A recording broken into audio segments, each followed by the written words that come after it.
everybody, and thanks for joining us again. We got a fun Thursday night movie club planned up for tonight, so I appreciate anybody that's jumping in, whether it's live or coming in on a replay. I really appreciate anybody spending any time with us.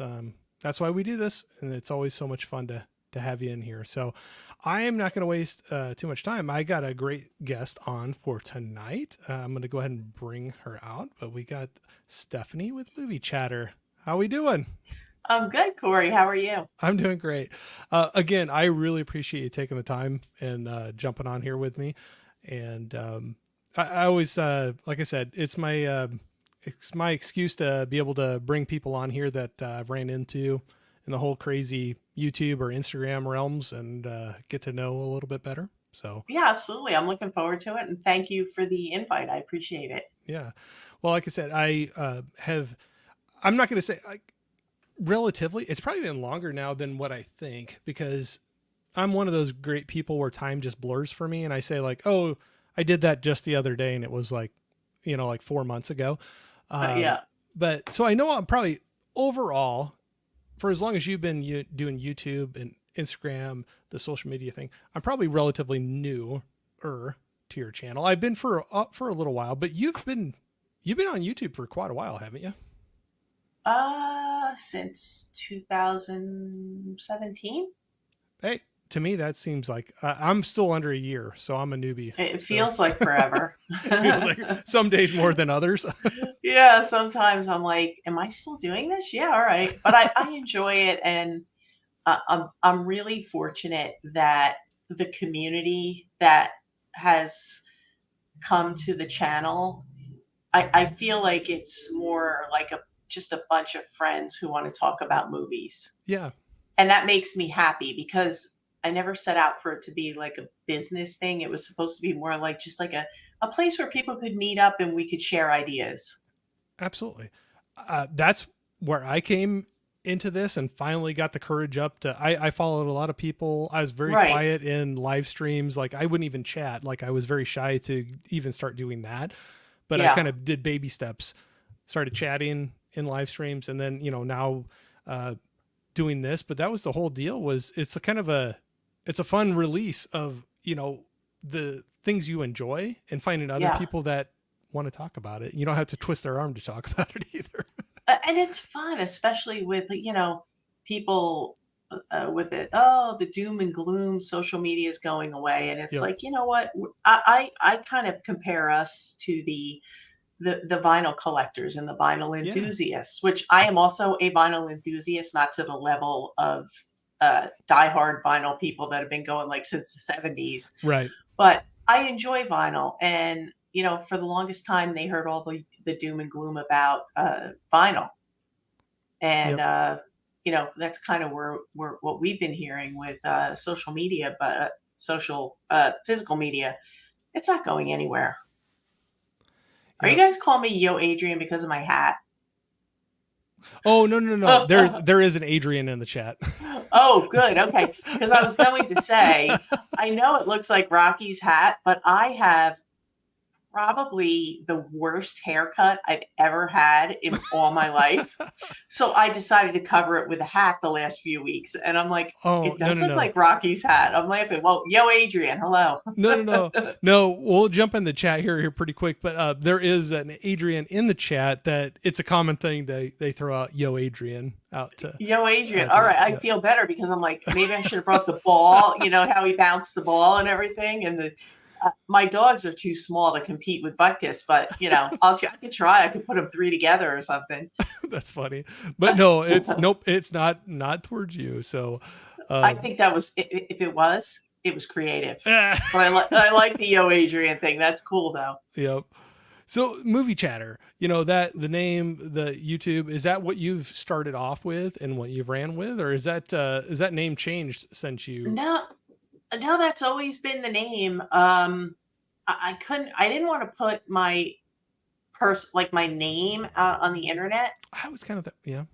because I was like, well, what if people really hate me and I end up getting like I didn't know what I was getting into. What if I got doxxed or something? Right. Not that there's anything here worth taking, but you know, you never know what you're getting into. And I didn't know anyone from the community that I could say, hey, what should I do?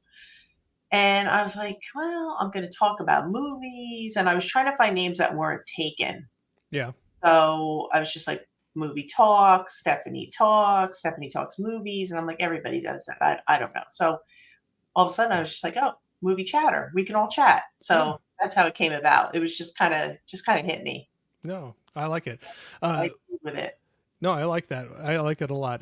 That's with mine. I came up with it and I was going to be all gung ho and I was going to start. And then I was like, nope. And I put the brakes on and then like, I didn't do anything for about 7 months or so after setting up the channel and the name. And I probably maybe would have done something different after that, but I don't know. That's what I got right now. So that's what I'm rolling with. I like it though. But and now, so you're a music collector as well. Like, do you do vinyl and all that? Yeah, I'm probably in the same boat like you, where I'm not the diehard. I don't have rooms full of vinyl records, but I do have. I feel like a decent collection. I like to go listen to them. So yeah, I mean, I grew up with vinyl. I mean, I'm a fossil, so I grew up with vinyl. When you say you're a fossil, I bet you're not any older than I.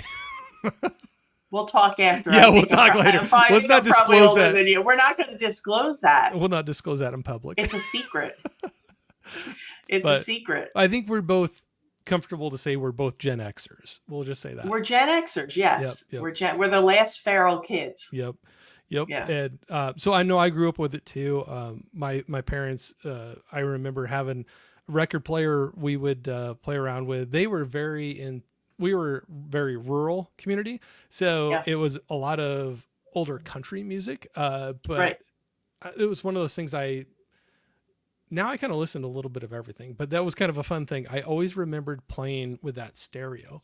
I don't remember what kind of turntable we had, but for whatever reason, the main stereo of it always stuck out in my mind. And I went out and this past year I found the exact model and I bought it. And stop it. Yeah, I got it sitting over there. I got to do something with it sometime. But this old Kenwood receiver, old 70s receiver. So I was all excited. I don't know why. I had such nostalgia as a kid. I remember playing with the dials and the little bit of the color and the little, the dials bouncing back and forth when the music was playing. But do you remember I'm sure you remember when we were kids, how you could stack the vinyl records and they would drop? Yes. Yep. They don't, to my knowledge, I don't think the new ones do that. I haven't found one, or maybe it's out of my price range. I don't know. So I do remember as a kid, I remember ours doing that. I remember it dropping and then playing the next record. My turntable I have right now does not do that. No, mine does not either. I have to get up and I'm like, okay, all the dogs have to get off the lap because I have to go flip the record. But I just remember them dropping, like you could put like 4 or 5 on there and they would just drop and play. No, I forgot about that, but ours would do that. Yeah. I remember throwing a few on there to do that. Yeah. Yep. Now with the one I have now, I'm always guilty of throwing something on late at night, listening to it. And I wake up to the, and it's like, okay, Corey, get up and get the needle off of there. Cause it's like just bouncing off the end of it. But at least we're not still waking up to the Star Spangled Banner and then static, right? On the TV. Right.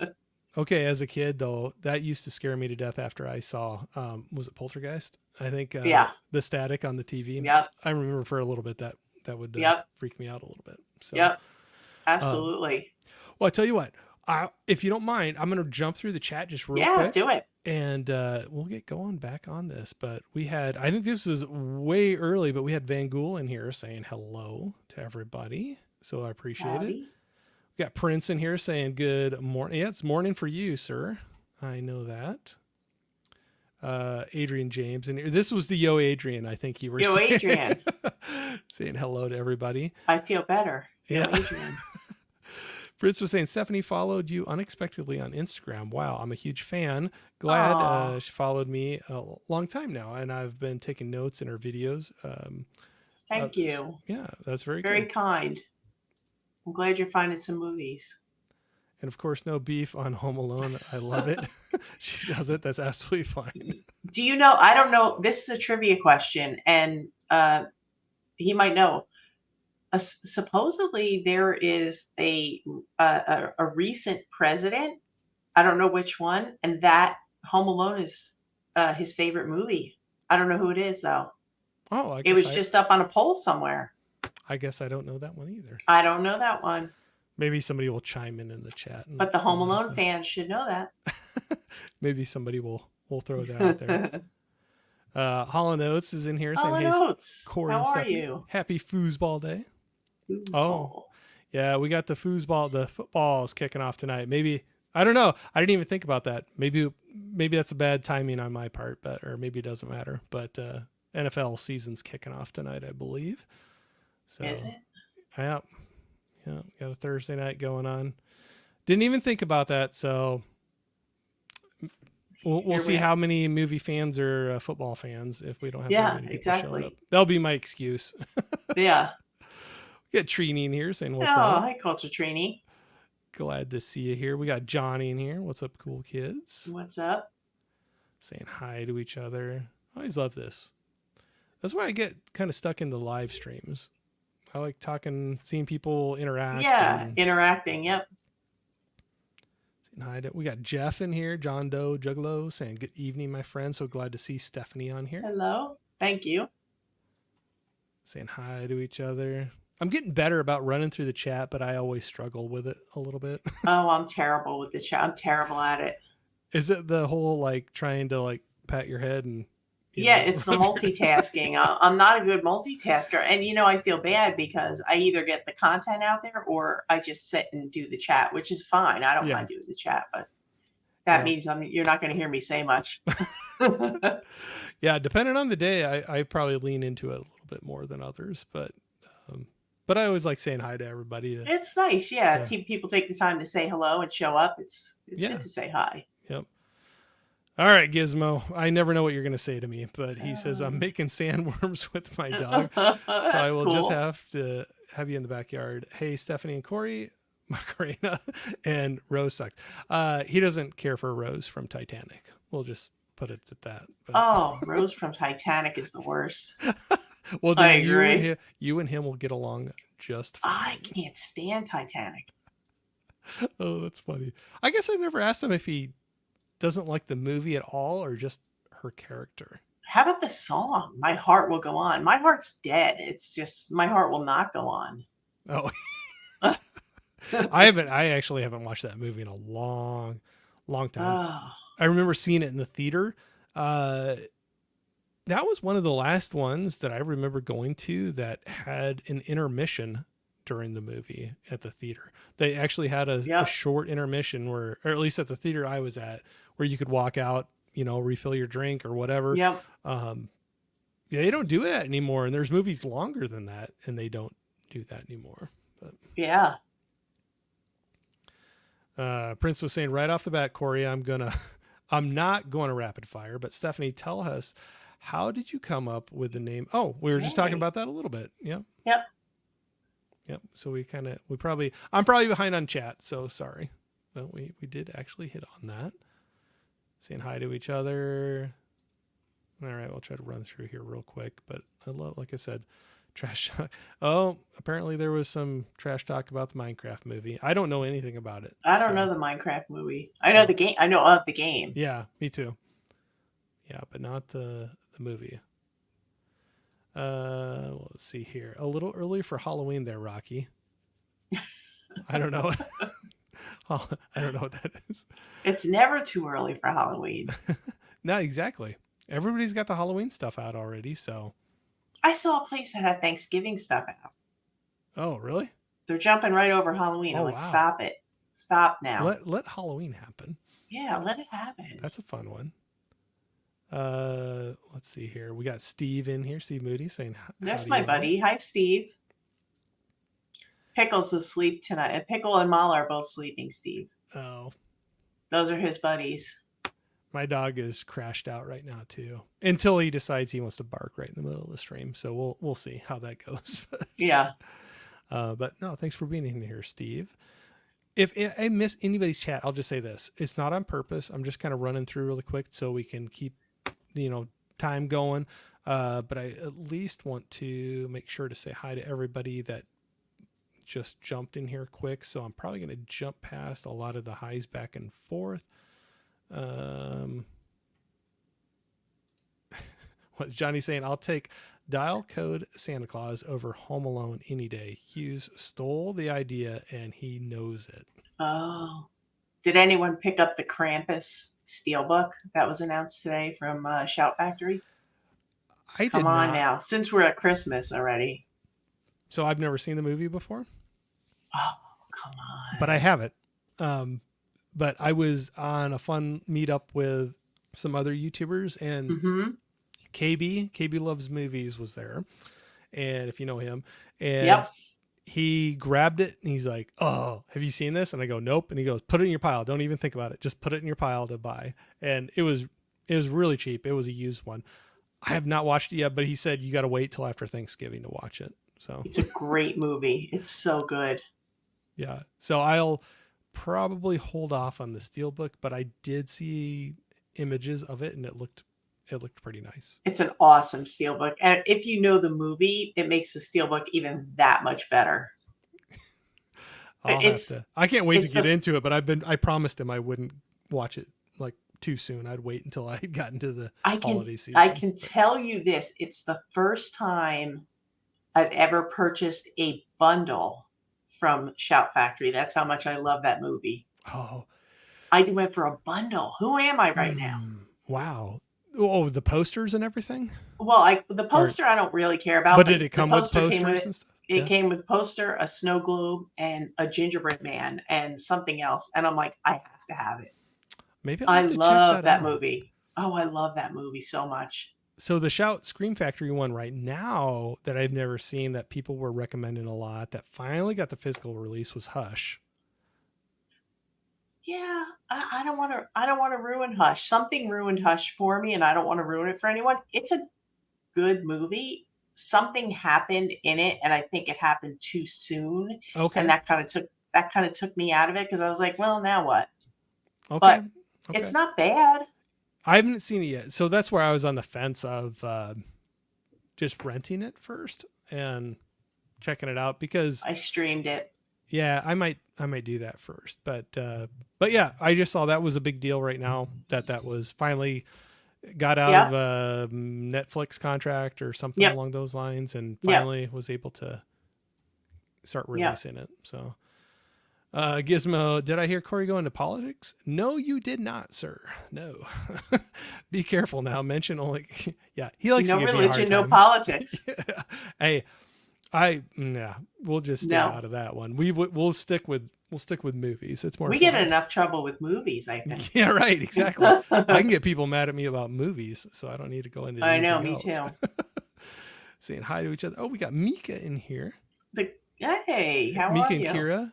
Mika I think Kira, that one. Hello. Usually Mika just uses that one, but I always like to say hi to both of them. But yeah, hi both. Thanks for jumping in here. Saying hi to Mika. All right. Sorry, I'm trying to run through here real quick.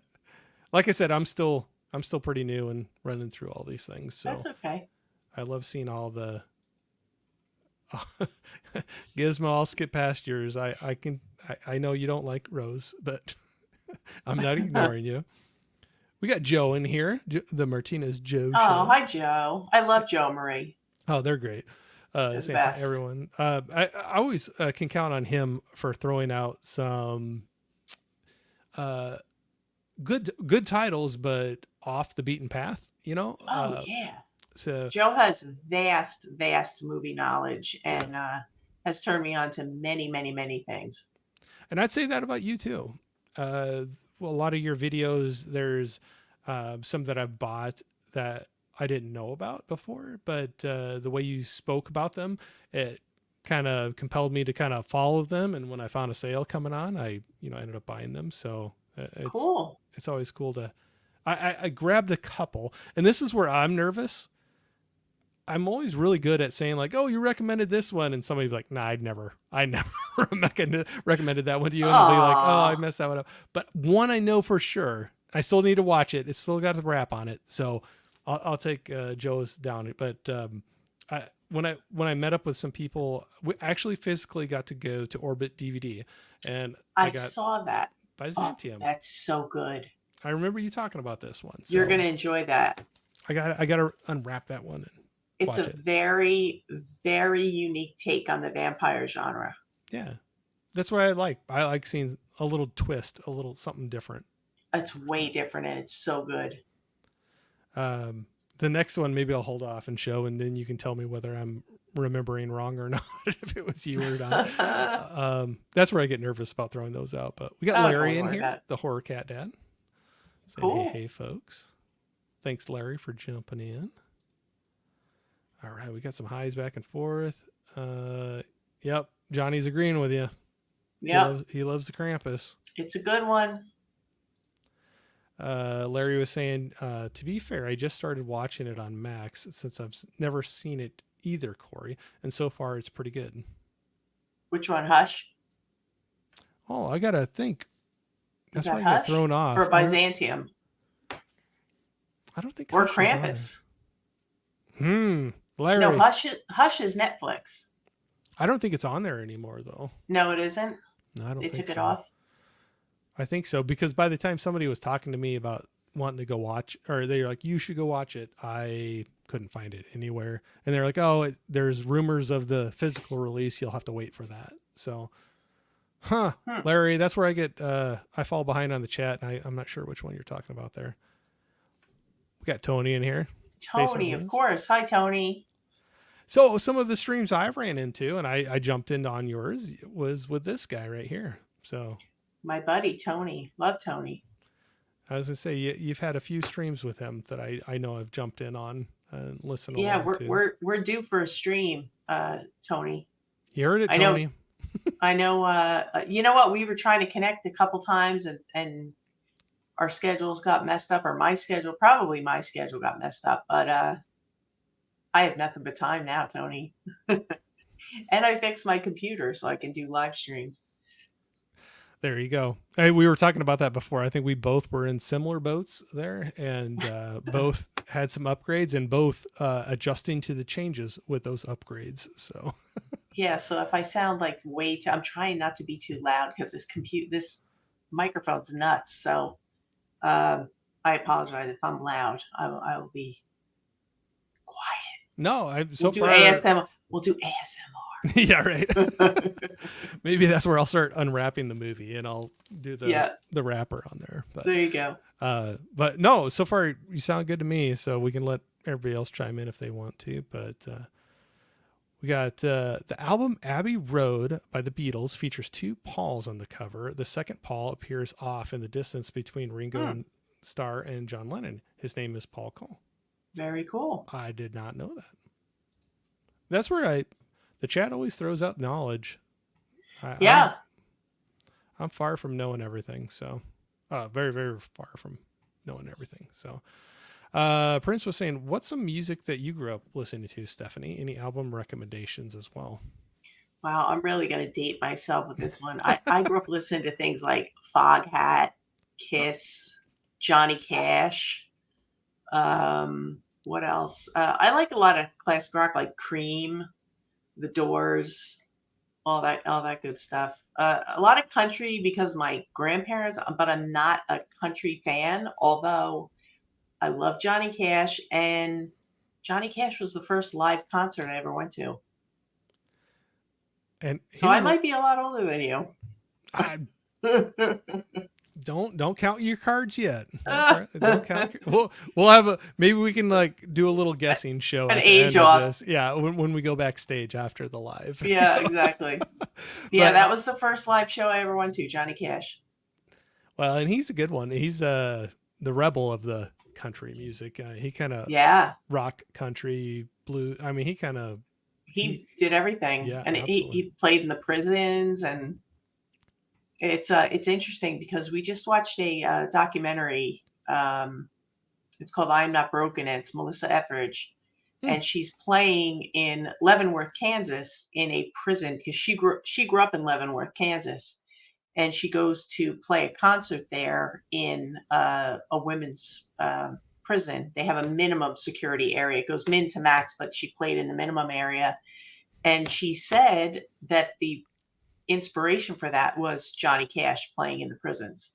Oh, yeah. Because she grew up with listening to Johnny Cash playing in the prisons. No, for sure. Which is pretty cool. Yeah, absolutely. Mika was saying Love by Xantium. Yeah. This film is very slept on. One of my favorite vampire films. Highly recommend. It's a good one. I got to get it watched. But that's the reason I bought it was I remember you saying it, and just the title of it, I don't know why the name just stood out in my mind. And I always remembered it.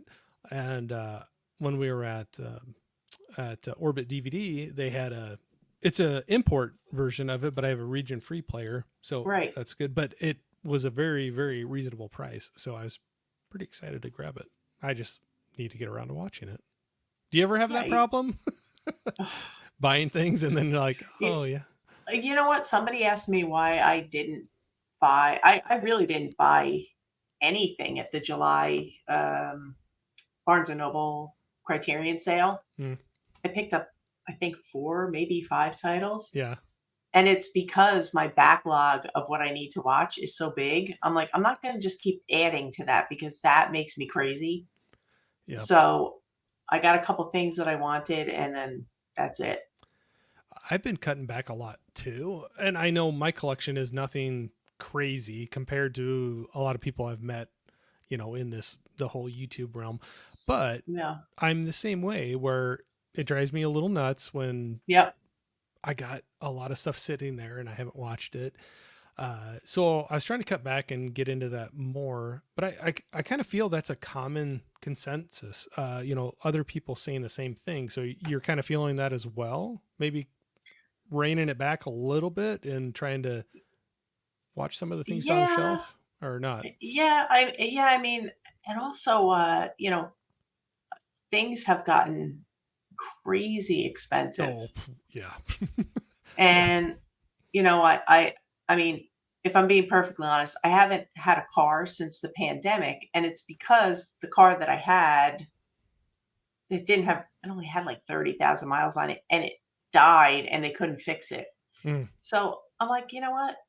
I don't want a car payment right now. And I finally came to the conclusion. I'm like, you know what? I kind of miss having a car. So I'm getting a car this month. I have it ordered and had to get the computer. And so I have other things that, and I have 4 dogs that I have to always have a rainy day fund for. So I have 1 dog and I have to have a rainy day fund for him.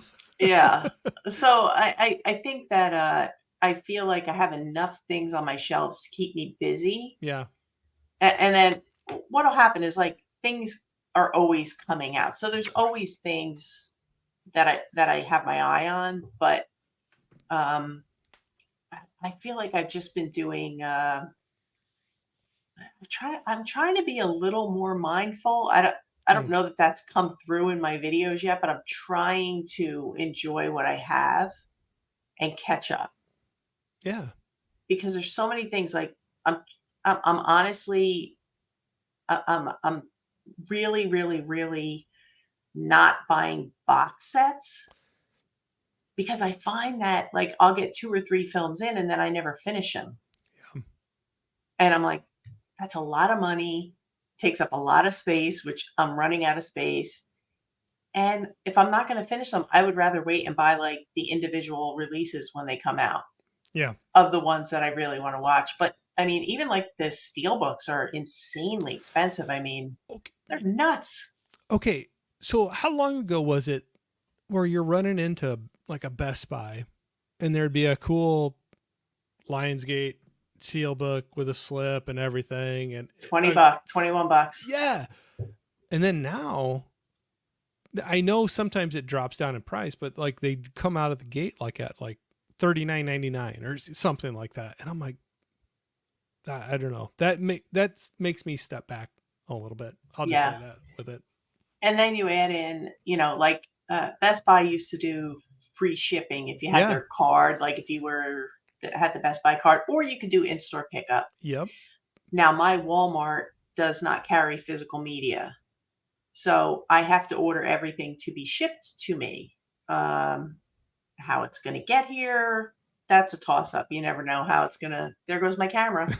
You never know how it's going to arrive. But it's also, you're looking around $41 when you do the tax and the shipping.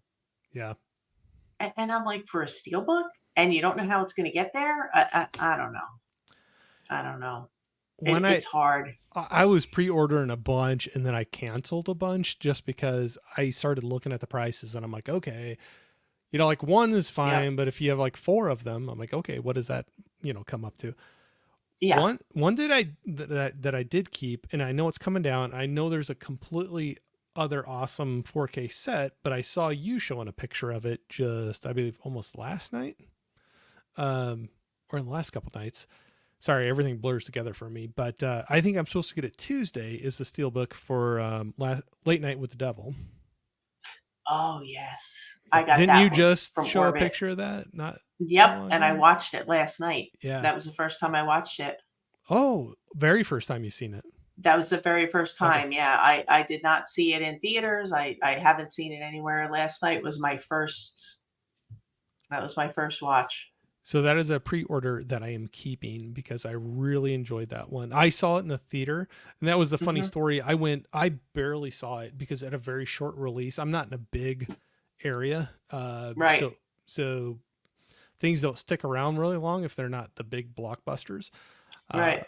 And then I started hearing people talking about the movie. And by the time I looked it up, like the next night, the Monday night was the last night my theater was showing it. I went right away. I was like, I want to see this, the way people were talking about it. And I was literally the only person sitting in that theater watching that movie. Yeah. It kind of freaked me out a little bit, but I had fun. It was fun. Yeah. I thought the ending saved it for me. Oh, okay. The ending, because I was kind of like, it's cool. Like, I watch so much horror. I don't scare easily. I mean, I'll get grossed out before I get scared. But that ending, I was like, okay, that just made the movie for me. I thought it was cool. Yeah. I don't want to spoil it. There's something. No, I don't want to spoil it. Yeah. There's something at the end that made it for me too. And maybe we'll talk off. Backstage when we disclose our ages, we'll talk about we'll ruin the movie. When we guess and insult each other, what ages we think. But but no, it was interesting because it felt like it was something different. They went different with it, and I appreciated that aspect of it. Yeah, it was cool that it was actually a found footage with a normal camera that wasn't shaking all over the place. I like that too. Yeah, it was very different. Cool. I'm looking forward to watching it at home, just because the way it was shot with the TV perspective or aspect ratio. Yeah. So I'm interested to. I could have watched it already because I have Shudder, but I'm gonna wait for the disc to come. That's just next week now. I can wait for that. So yeah, it's a fun one to watch at home on the TV. Because you actually feel like you're watching a late night TV show. Yeah, that's where I thought it might add a little something to it. But I felt Corey, don't tell her your age; you'll scare her. I didn't get to that one yet. I was going to say I'm falling behind. I'll try to catch up here. But Larry's saying Krampus, but Hush is really good though. Yeah. All right, I'm jumping. Like I said, if I skip anybody, I'll have to get to that one here soon. Tony was saying we'll see you soon, Stephanie. There you go. Yes, we're gonna do it, Tony.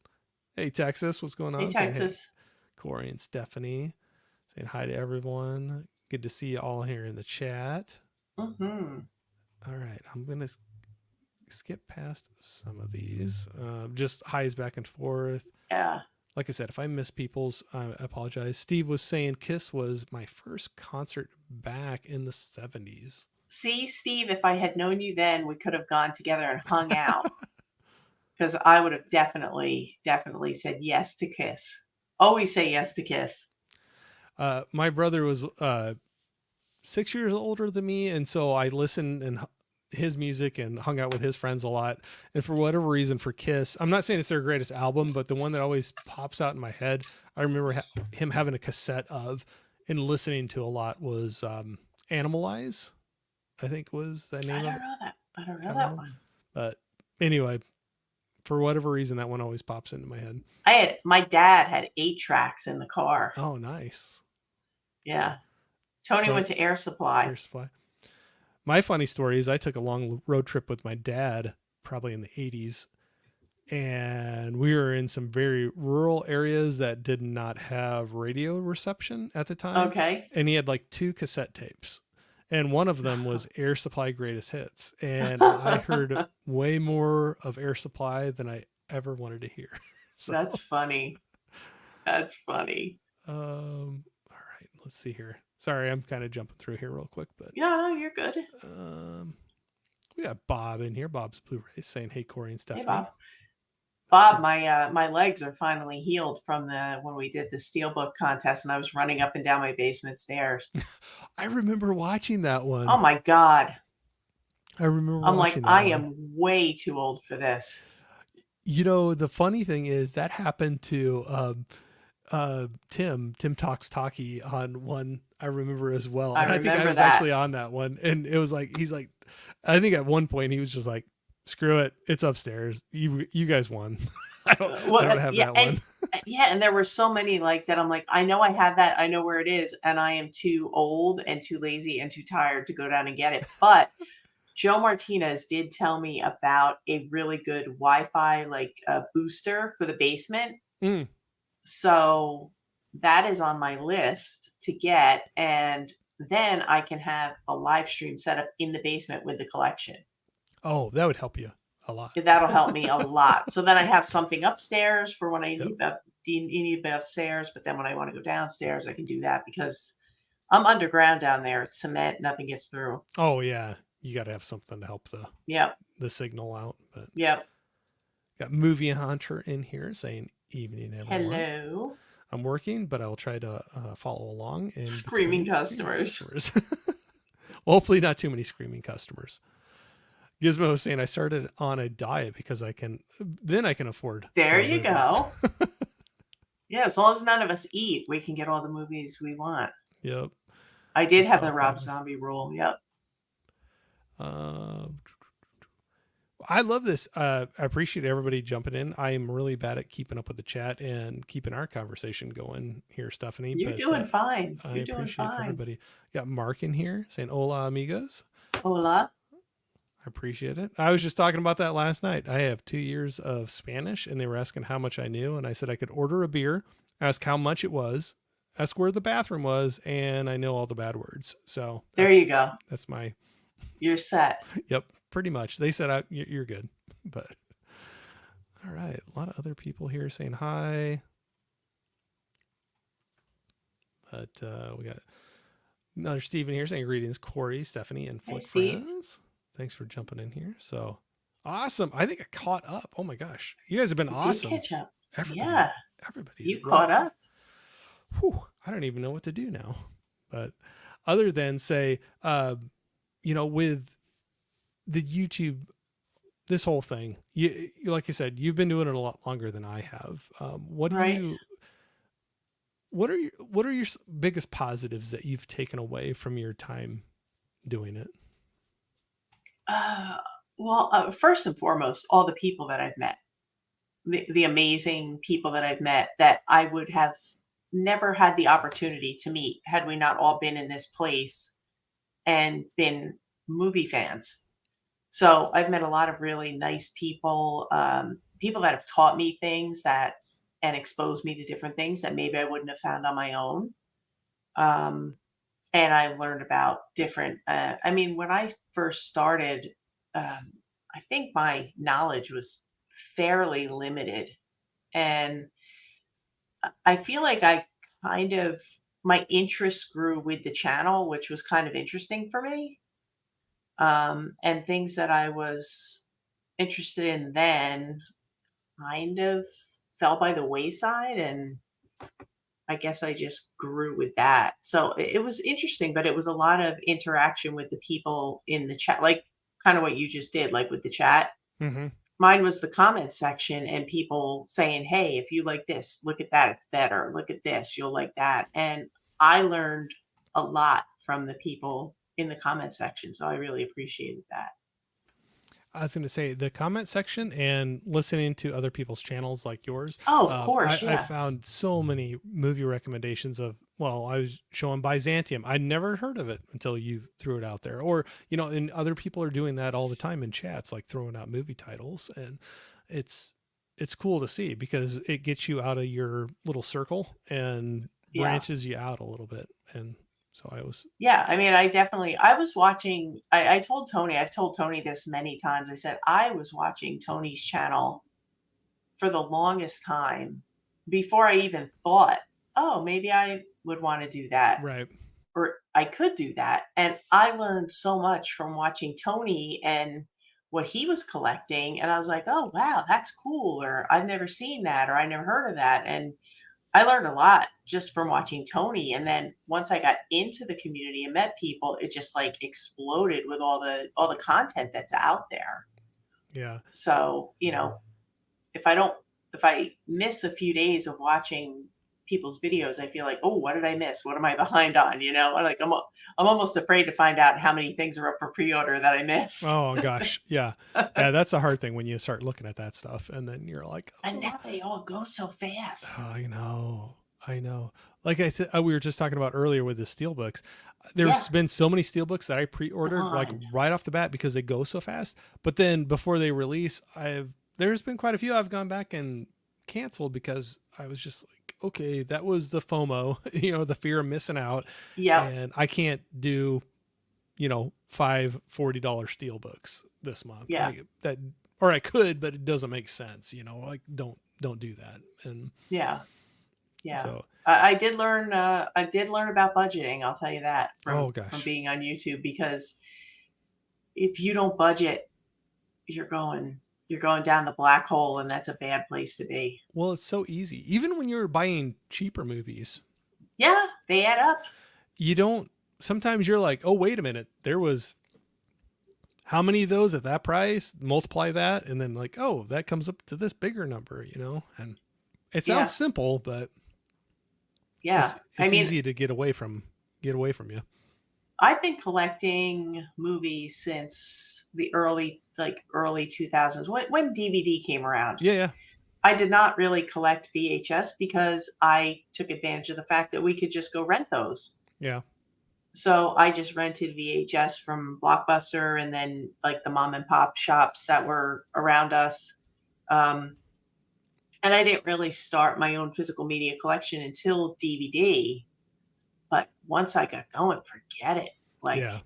I was off to the races. But I quickly learned you have to kind of have to pace yourself. But I mean, I still have a lot of those DVDs that I've had since I started. Yeah. But We were buying some VHS, but see, that's what's the difference was we rented a bunch. And so we never had a problem with that. But when we bought them, it was a movie that we had seen before. We knew we loved, and we wanted to rewatch that movie. And so there wasn't as many that we bought, but man, they were the ones that any given night you're bored and you don't even know if you're going to watch the whole thing. You would have no problem throwing it in and watching a bit of it and having a good time. Yeah, there was a lot less blind buying then. Yeah, for sure. For sure. I'd say there was a lot of blind renting. Blind renting, yeah.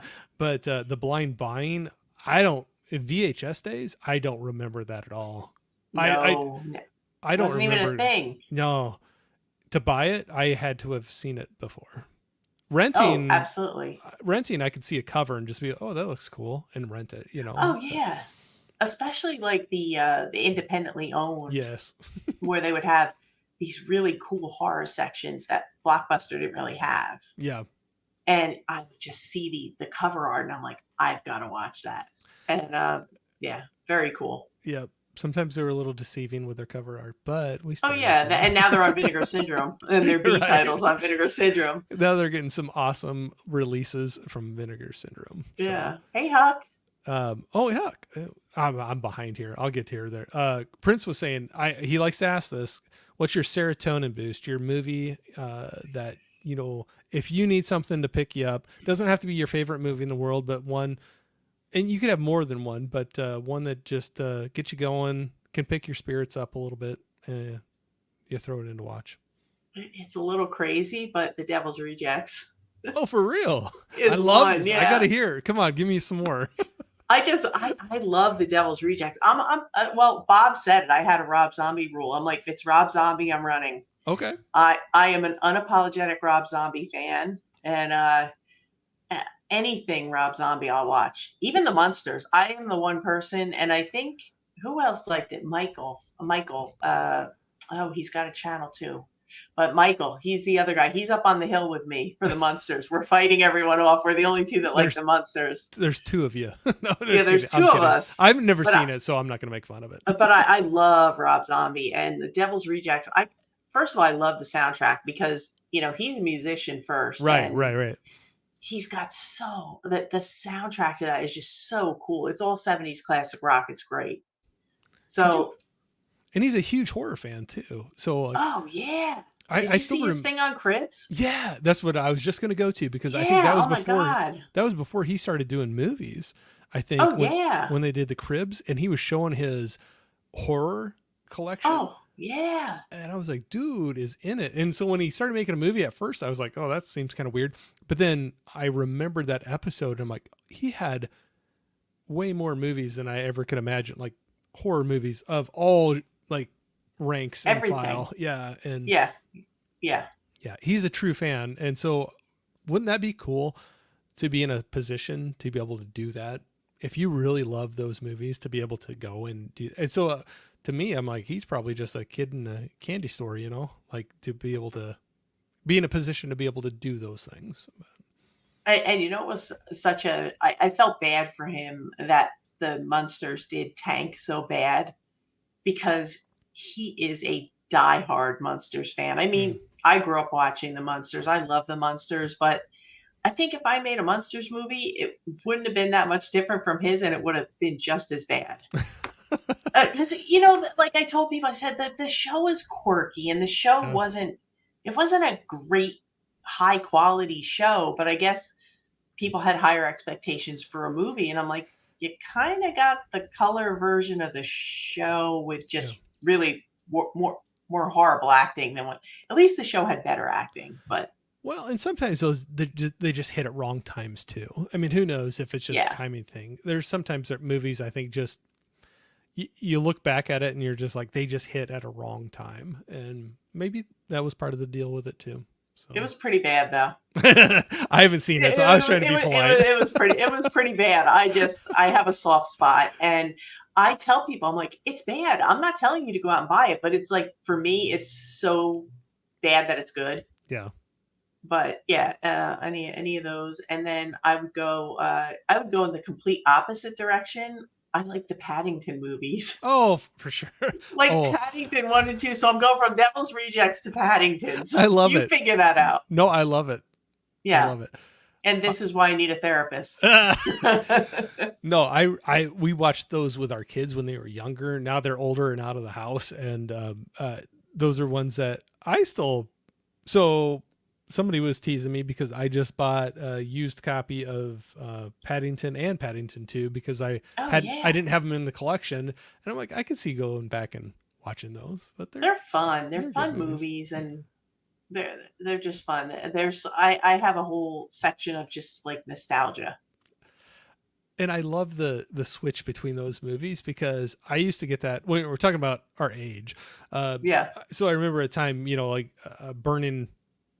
Or like either doing mixtapes or burning a CD. And I remember a couple times my music taste goes all over the place depending on my mood. And there's been times where I've made a couple mixes that my now wife would listen to. And she's like, no. You can't go from that song to that song. That's like too big of a, so it's kind of like going from Devil's Rejects to Paddington, Yeah. So I appreciate that because I'm right there with you. So yeah. I just hope that the DJ doesn't talk while we're holding up our thing, recording the mixtape. Yeah, right. Exactly. People don't know that now. Exactly. We know it. Yep. Steve was saying Corey's so polite, he must be at least part Canadian. Hey, I'll take it. Yeah. Steve, are you Canadian?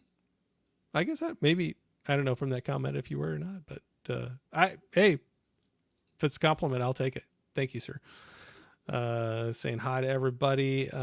Mika was saying have made some great connections via our Yeah, love. absolutely. Yep, for sure. All right. Yeah, Tony was saying the people are the best part. Yep. Wow, everybody's jumping in here. We'll see new people here. We got Emmett in here saying, "Hey guys, Hi, Emmett. thanks for jumping in." Steve, your girlfriend just came in here. Mala. Oh, Come here, Mom. Oh, look at the cameras going nuts. Come here. Come here. it's got a mind of its own. It does. What the heck is it doing? Look at it. It's crazy. I don't know how this stuff works. Here. This is I'm over here. All right. Hopefully it won't move. I don't have anything that fancy. I'm just lucky to be able to turn my computer on. So yeah, it should stop. I was going to bring Mala up. I'll bring Mala up in a minute. Okay. Mika was saying, love Ma. adding to our growing watch list. I've gotten some great recommendations from others. For sure. Oh, yeah. Yep, for sure. Come here, Ma. No, don't roll over. Come here. Come here. Here she is. Oh, there we go. Steve, here she is. Mine's a little too big to do that. So I got the little guys. Yeah, we got about a 95-pound lab. And he's not heavy. He's just a very big framed dog. He was way bigger than the whole litter he was in. So he's a big dude. He's a big boy. Yep, absolutely. I finally got to Huck. He's probably already gone. I know I'm like really far behind on here, but Huck was saying hi to both of us. And I know you shouted him out there in there. So thank you, Huck, for being in here. We got some love for Rob Zombie. Yeah. Yep, there we got some more. Okay, I'm running through here. One of these days I'm going to feel like I'm a little bit better here at this, but oh so cute, Stephanie. That's my we had Pickle was in the video last week, so we had to give Mala some screen time. I was going to say I've seen Pickle a few different times in videos. You know what? Pickle is she is the most mellow. So yeah. She's really easy. She usually just falls asleep on my lap.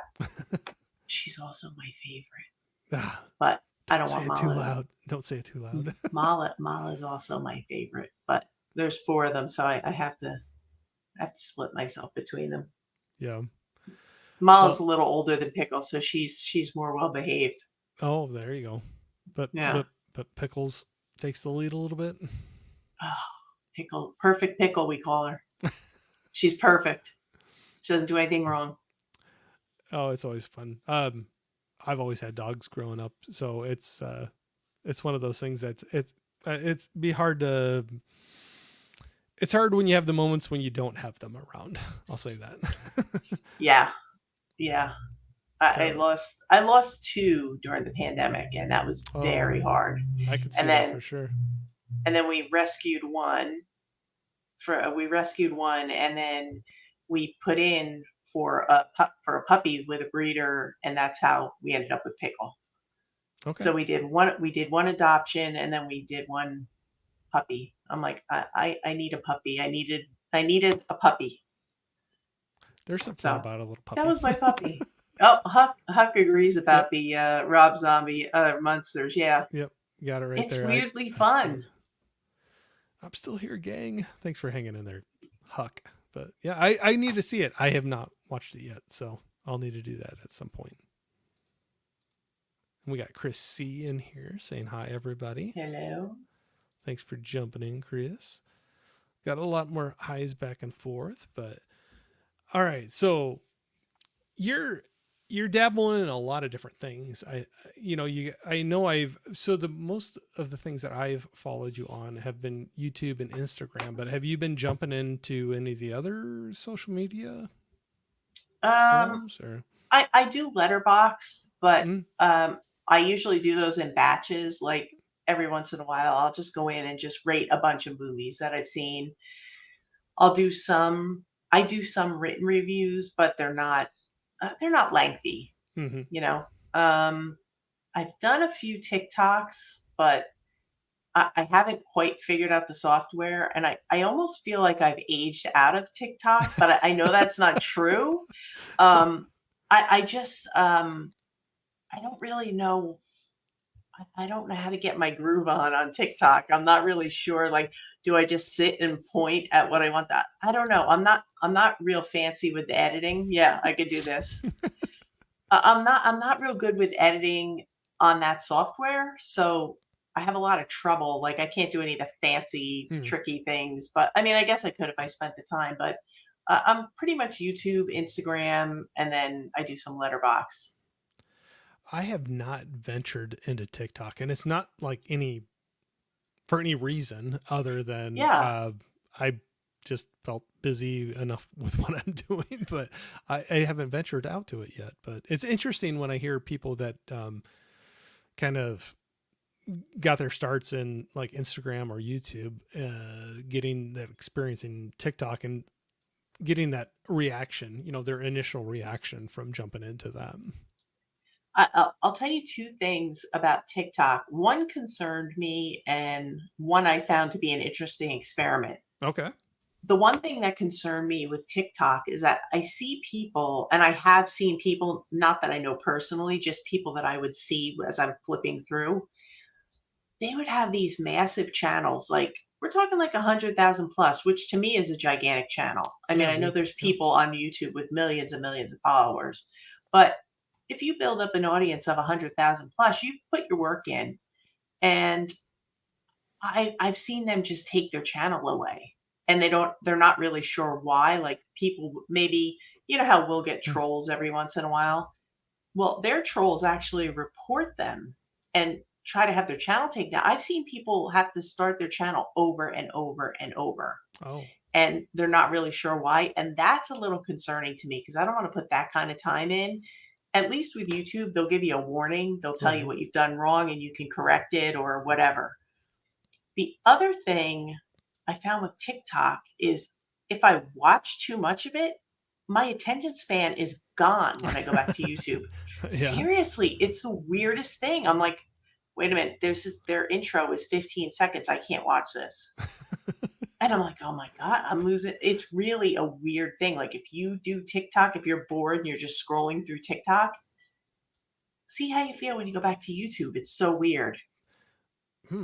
I can see what you're saying though, and I've It's heard some very weird. similar things where it's like I people have, never expected it. yeah, where it just how quickly it changes your attention span. Oh, and like I could sit there and I would watch people when I first started watching YouTube, I would watch vlogs that were an hour long and not even think anything of it because I would watch it like a TV show. I got Right. invested in these people and whatever they were doing. And then I started like in the last year or two when I started like doing some TikTok, I was like, wow, where'd my attention span go? And then I stopped. I'm like, I have to step away from this because, as a content creator, then I'm like, okay, so should my videos be 10 minutes long and that is that enough? Like it gets kind of gets in your head and it's weird. So that being said, and so maybe focus on YouTube. Do you feel like YouTube is like where your biggest presence is or not? That's what I do the most Okay. of. Yeah. Yeah. Yeah. You S- know, a YouTube, and then, I try to post things regularly on Instagram just to show people like what I'm watching or what's out there, maybe something you haven't heard of. right. With the YouTube realm, if you're spending a lot of time in there, what are you seeing for trends, or what do you feel like you are needing to lean into going forward? Do you see anything changing or staying the same? What are your feelings about where content is and where it might be going with YouTube? Uh, I know that's deep. You don't have to go. You know what it is? Uh, I always try. I don't know how successful I am at it. I will never claim to be a YouTube success. I'm a work in progress, but I think we all are. Yeah. But I see a lot of redundancy, which is inevitable because if we're all excited about something, we're all going to talk about it. Hmm. So, like, what I try to do is I'm trying to find things that I enjoy talking about. I hope the people watching will enjoy talking about, but maybe is a little bit different or just maybe my own spin on it. Like maybe I'll pick movies off the shelves that I haven't watched in 10 years just because it's different than the new releases of the week. Or, I mean, I don't have anywhere around me to go shopping because no place around me carries physical media anymore. Right. So it's not like I'm going to go out and do a Blu-ray shopping thing, or I mean, it would be nice to, but it's not an option. Um, we all do haul videos, so I think that's always going to be a thing. But I like to see hauls that kind of show who the creator is. Yeah. Those are like my favorite kind of hauls. Then I just got this because everybody else did it, and I know I'm guilty of that too. Yeah. Like I'll say, well, everybody said it was good, so I got it. Yeah. But I I don't know. I try to find things that are maybe not so touched upon as much, which is why I try to throw some world cinema in with any kind of maybe list that I'm doing. Right. Um, I don't know if that's I don't know. I don't know if Oh yeah. that's working or not, but it's hard to like I said, it's hard to do something very unique when we're all excited about a lot of the same things. Sure. Because I think when something's good and something's hot, we all want to talk about it because we're all Right. excited about it. Right. But how many reviews of the latest, I don't know, say a Star Wars movie? Like how many reviews do we really need of that? So I kind of shy away from reviews per se. And I also don't think I'm very good at it. I'm not good at standalone reviews. It's just not my strong point. Right. I like to do the short synopsis without the spoilers and just say, if this sounds interesting to you, here you go. Check it out. But I don't do reviews because I'm like, how many times do you need to hear people say the same thing? And there's big channels that have already covered it. Yeah. So what does it matter what I think? I don't think reviews matter that much anyway, but what does it matter what I think? So I don't know. I don't know if that answered your No, question it or not, does. but it's It hard. does. And it might actually answer my next question I was thinking of, but whether you'd have anything else to say on it. But I think that leans into where I was going to ask, what do you do to keep this fresh for you, that keeps you wanting to come back to do this tomorrow, the next day? Um, I give myself a lot of permission to go at my own pace. Yeah. I don't feel like I have never been and I will never be a daily poster. And there's nothing wrong with that. Like if Right. you're good at that and you have the energy and you have the creativity for it, go for it. I support whatever anybody wants to do. I just feel like for me that's the road to burnout. So I give myself permission to post when I feel passionate about something or when I feel like I have something that's worth sharing rather than just putting up a video to put up a video. Mm-hmm.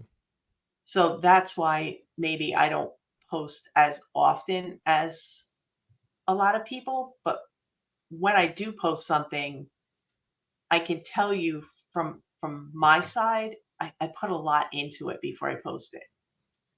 So I try to try to keep my watch pile moving and fluid so that I'm not watching the same kind of movies all the time Sure. because that keeps me motivated and new things to talk about.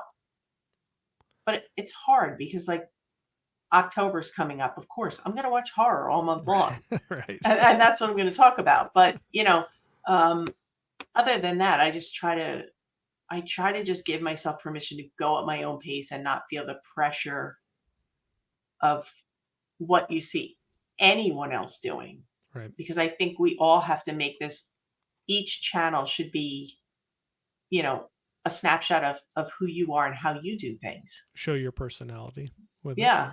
Yeah. Yeah.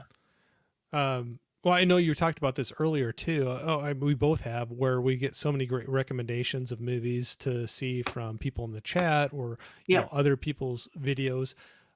Outside of that, do you have anything that you do to help keep up with exposing yourself to new movies? Maybe some things that you just haven't come across before. You mean like Just what to watch finding next, okay. get out of your wheelhouse, sometimes where it's nice to stretch out a little bit. And like you said, we're coming into spooky season, and Yeah. I know I'm going to be watching Friday the 13th. I'm going to be watching Nightmare on Elm Street. I'm going to be watching Halloween. Right. How do you get outside of that normal circle? Not that there's anything wrong with that, but Your comfort films. yeah, right. Your go-to film. Yeah. Well, what I found is what I do is, if I find a film or two by a director or a filmmaker that I like, I will try to investigate films by other directors that are similar, like kind of like, if you like this, you might like that. And I start to check that out. And it takes you down, it kind of branches out, like streams.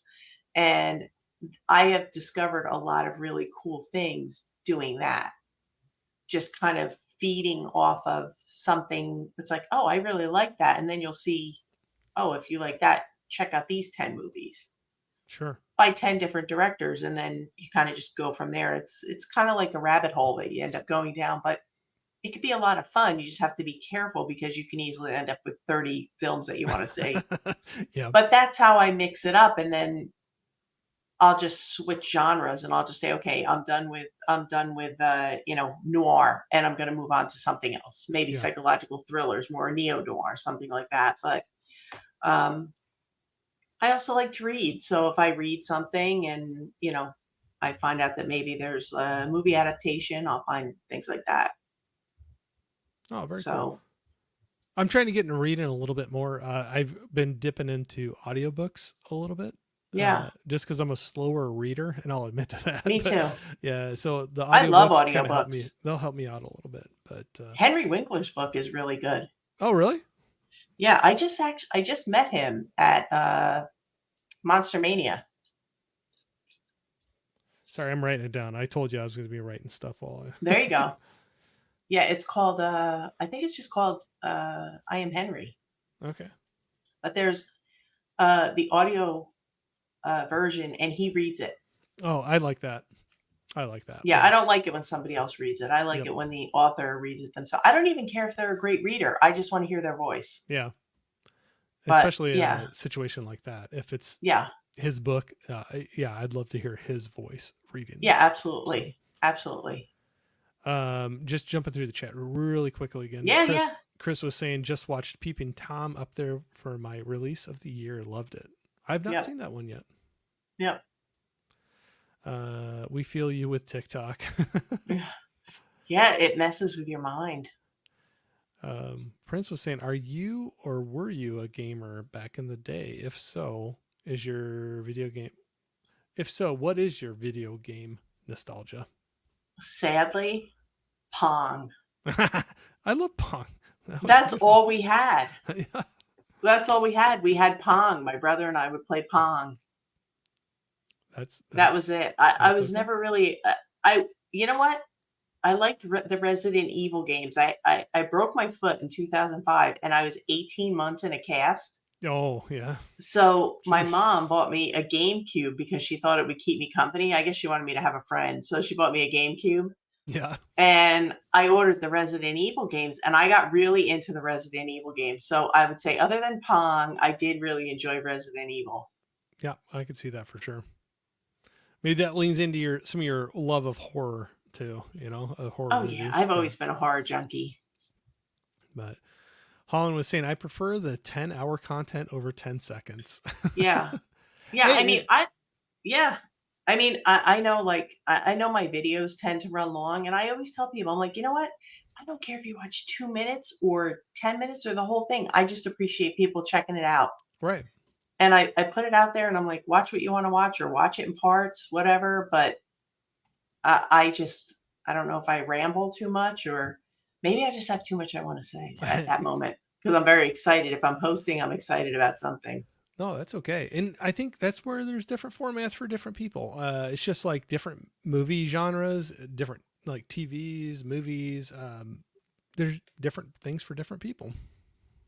I do have to say, though, I do think that the YouTube shorts, I think I'm going to start to try to do those because there have been many YouTube shorts that I have seen the short. I know it has to be less than a minute, but it did take me to the video Hmm. because I wanted to know about, like, it's just a clip from your video. Yeah. It can be just a clip from your video, but I think that's a pretty cool idea. It's almost like a preview of your video. Yeah. A little And I trailer. think if you yeah, if you pick the right clip, I think it can be really good to drive traffic or, bring new people maybe who wouldn't see your content otherwise. Yeah, I got to play around with that a little bit more. We were talking backstage before we came on here, and it's one of those things that when I first started doing this, I did a couple pre-recorded videos, but then I kind of fell in love with the live stream thing and having the interaction with people, and kind of let the pre-recorded stuff fall to the wayside, and probably to my detriment. But you know, as long as you're having fun with it, right? You know what it is? I make so many mistakes. Even in my pre-recorded videos, I'm like, even in the edits, I miss the mistakes in the edits. That's how bad I am. I'm like, who I would. says that? I'm like, I'm editing and I don't edit my videos a lot. I don't edit much. Usually I just leave it in. But there's some that are so bad I don't even see the mistakes. I'm like, who says that? And I'm like, I make up words. I'm like, what are you doing? Oh, But live streaming alone makes me nervous. and we were talking about this before. Yeah, I enjoy it, but it's a weird feeling. I enjoy it, but it still makes me nervous to do it. Uh, the story alone. alone or with somebody. I mean, Yeah. yeah, I do both, and I enjoy both. But I'll admit I still get some nervousness with it as well. I don't know. It's kind of weird, but we do those things that it's kind of like riding a roller coaster. It might make you nervous and Yeah. frightened to do it, but you still have fun Yeah. riding it. And Yeah. maybe that's kind of the same thing. But I mean, I do enjoy every once in a while jumping on and doing a live stream just, so just to interact because I like the interaction yeah, that you don't usually get extensive interaction in the comments. I mean, you right, can, but it's hard to go back and forth and you want to get to everyone or as many as you can. right, Um, but with the live streams, I think you have more of a chance to actually let people get to know you a little bit yeah, and you get to know them a little bit more and maybe they can ask a question that they don't feel like they can ask in the comment section of a video because maybe it doesn't feel related. sure. So I think it's good like that. I think my fear is like I was always the kid who was afraid I was going to have the birthday party that no one would show up to, Uh, you know? oh, you and me both. So You and me both. yeah, so that's my fear is like I'll put a live stream up. I'm like, oh my God, what if no one shows? I have that feeling every single time. I'll say it Really? right. No, And look at your chat. Your chat's great. they're awesome. They are awesome. And I'm not, it's no reflection on them, but I It's think it's just, us. yeah, no, absolutely. It's It's my, us. Yeah. my personal insecurities. Uh, Yeah. every single time from the first time I did it till now, I'm just kind of like, what if nobody is in there? And then, but then that's where it's nicer when I have somebody to talk to. Cause I'm like, okay, if nobody Oh else shows yeah. up, at least I have somebody to talk to. Well, when I used to do the Saturday lives, Yeah. Yeah. uh, we would just chat. We would just chat. We're like, well, if no one shows up, no one shows up. We'll just Yeah. chat for a half hour, and that'll be it. Yeah. And I got to say, that's probably, and like I said, I know I'm newer following you, probably compared to some people that have been really long time followers. But I think one of the first times I ran across you was was with Dave, doing Yeah. the Saturday streams. So it was always kind of fun to jump in and hear you talking. And I don't know. Maybe I kind of do that a little bit too, where it's kind of like, wherever it goes, it goes. And I promise we will get to the movie tonight that we're going to talk about. But That's all right. If you don't mind, I'm just going to let Mala go outside the door. go I'll be right go back. for it. I'll run through the chat just a little bit. And Okay. you can, yep. Mika was saying Tika. Sorry, Mika was saying TikTok is addictive. You get lost there and it's scary. Yeah, I have not ventured out to that at all. So I don't have anything against it. I just haven't done it. It just seems like I don't have enough time. I haven't done it yet. So well, we'll see. Saying hi everybody. Prince was saying, Corey, this is for you. You played Halo as you mentioned. Yep, from the beginning. Have you checked out the live action series? I have not. Nope, I have not checked that out yet. You have to let me know what you think about it if you've seen that, if it's any good or not. Steve was saying 1960 Peep and Tom classic. Yeah, I've heard about that. I have not seen it yet. Jeff was saying my hauls are totally not what others are buying. That's okay, but I love seeing that, Jeff. That's your personality, your interests that are being shown in what you're buying. So yeah, I would never have any fear about that. If you're like, oh, I've never seen anybody else talk about this. Yeah, who cares? It's something that you're interested in and you love. Interested to hear you talk about it and show it. Chris is saying, yep, Steve, Criterion released it. Great film. Yep. Yeah, I haven't seen that one yet. I saw that release, but I have not seen it. Looked in the trailer for Wicked Little Letters months ago. It looked interestingly good. Wicked Little Letters. I don't know if I've seen that one. Or the trailer either. Steve was saying, oh, wow. Wasn't aware that it received the Criterion treatment, 4K, Chris C. Yeah. Got that in there. I got the Blu-ray, Steve, and it looks great. I'd love to see that. Steve was saying, awesome, Chris. And we got Rich in here, Turner Fan 77, saying, what's up, everybody? Thanks for jumping in here, Rich. Just running through here real quick and saying hi to each other. Van Gool saying hi to everybody. Saying hi. Ooh, Steve, Excelsior movie Wicked reviews. Little Letters. Sorry, I passed that one. I read that, but I had not seen that one. That is such a great movie. Okay. I loved it. It's based on a true story. Do you like British comedy, like from the UK? Oh, I mean, I've seen some and enjoyed. Yeah, so. Wicked Little Letters is very good. Olivia Colman's in it. Oh, is that the one where somebody's writing nasty letters and they don't obscene letters? Yeah. Okay. It's so good. I know what you're talking about. I have not seen it, but it sounded interesting because like somebody gets blamed for it. Kind of that is the obvious choice, the rebel of the community or whatever. And then whether that's truly the person or not is kind of coming up. So good. Oh gosh, I gotta look. Somebody else mentioned that one. I'm good at forgetting who, but I do remember looking that one up. So yeah, I think you'd enjoy that one. It's a good one. I'll have to check that out. I'm trying to see. Steve was saying hi to both of us. So, hi, Steve.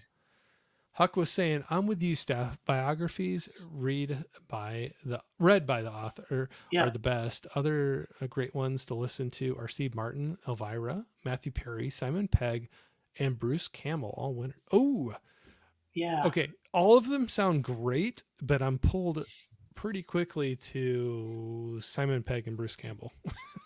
Yeah. I love Elvira, and I have read Elvira's book, but I do want to do the audiobook. I have read You've Got Red on You. And if there's is that the Simon Pegg audiobook you're talking about? Because I'd love to hear the audiobook of that one. And it's cool. It's like it'll read it right through my Alexa, so I could just kind of hang out and and listen to it through that crazy thing that's probably spying on me. She knows everything about me. She knows more about me than I do.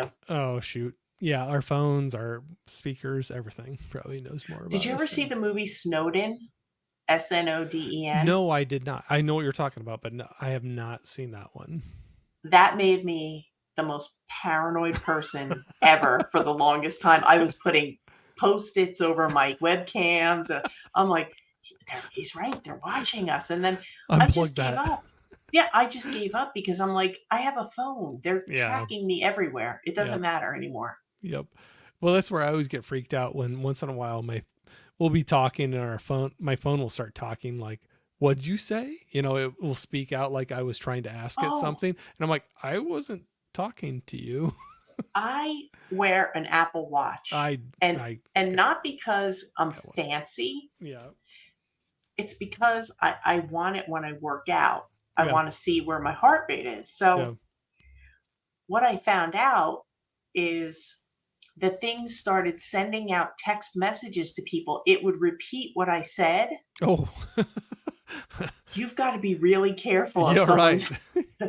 And one of my mother's friends said, she goes, I got the weirdest text message from you. I'm like, what? And I looked, and sure enough, I had been talking about something, and I mentioned her name, but it wasn't the person I was talking about, and it Oh, sent the message to her. So now I'm paranoid. oh, I'm the same way with that too. I had one night where I was just trying to shut the thing off and I hit the wrong thing and ended up dialing 911 on accident. And I thought I canceled it right away. And I'm like, oh, that was bad. And then all of a sudden my phone started ringing and I was like, oh, I got to answer that. And then it was like, such and such county sheriff's department. Is there an emergency? And I'm like, no, I'm just stupid and didn't shut my phone, I watch off, whatever, correctly. And she was like, yeah, it's not the first time we've had this. So, I had a movie do that. It was either, the one it's Missing and Searching. They're two. oh yeah, yeah. It was the second one. I guess it's Missing or maybe Searching is the second one where the girl's looking for her mother, and she yells that out. And sure enough, my phone called and they kept Oh, calling me. And I'm like, oh, it was no, the it was a movie. movie. I'm like, I'm so sorry. She's like, she goes, it's okay. It happens all the time. Well, that's what she said with mine too. I'm like, I apologize. Yeah. And she's like, no, it's not the first time. So, Yeah, it must happen all the time, but you know, he Steve, draws was out it? the A. I, A. yeah, I was drawing out the A sounds like, E. All right. Saying hi to He each was other. hanging over my bed from the time I was in seventh grade until I left for college. And I told him that when I met him. Oh, really? I said, You had a poster? and what's so funny? The photograph that he signed for me at the convention was just a shrunken down version of the poster that I had. I couldn't believe What he you had had? it there.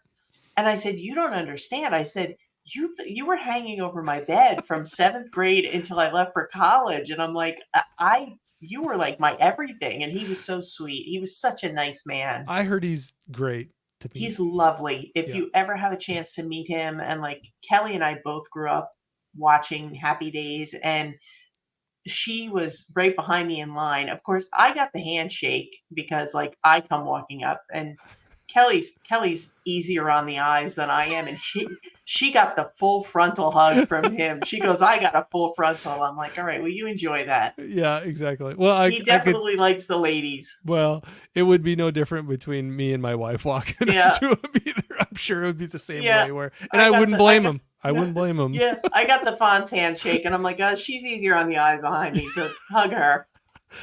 She, I, hey, you and me, we're right there in the yeah, same boat yeah, there. yep, yep. Steve was saying, I hope I'm not Steve number 2. Oh, no, no, Oh, never. Just another Steve. It's okay. There can be lots more of than one. Steves. Yep. It's okay. Um, Someone asked what the worst film we've seen this year oh, is, and I was thinking, I'm trying to think. I'm trying to find that. I'm trying to think what like the worst film from this year, or just the worst thing we've watched this year. I'm thinking they mean the worst film we saw from this year. I'm Sorry, I'm trying to probably think. way behind on the chat. Which It, everybody, thank you so much. oh, it's I'm right. skipping a bunch of. It's at 9:51. Oh gosh, I'm Happy. way behind. Jeez. Yeah, Sorry, it's nine. everybody. No, no, no. I'm gonna think about that. What's the worst? Oh, 8:51 for me. I forget. We're in What's different the time worst zones. movie I've seen this year? The worst movie I've seen this year. I almost got to pull up my letterbox thing. I know. I'm trying to think. But you know what? I would probably say it's probably something that everybody liked, and then I was like, "Ooh, I better not talk about it because people like it." I got in trouble for that this year, but go ahead. What were you going to talk about? Let's see. What did I give bad ratings to? Uh, I wasn't crazy about Maxine. I've seen Maxine. I haven't seen that yet. It's my least favorite of the trilogy, but I have to give it a second watch. I give everything a second watch before I really kind of make it my final answer. Yeah. Back to Black was pretty disappointing because I'm a huge Amy Winehouse fan. Oh, I haven't seen that yet either. And I love the documentary, the A24 documentary that actually shows videos from her childhood right up until her death. It's a brilliant, brilliant documentary. And Back to Black was the biopic that should not have been. Hmm. They really butchered that one. That was pretty bad. I don't know if this was from this year, but I was not a fan of Ferrari. I've not seen that, but I've heard similar things for that. It was so boring. I mean, there's something that happens towards the end of the film, which I'm not going to say is a good thing because it's not a good thing at all. But um, it was about the most excitement that happened. The film was very dry feeling to me. Yeah. Well, so um, I don't know. I mean, those are the ones that I have that I wasn't crazy about. I mean, I typically watch. I can almost always find something redeeming.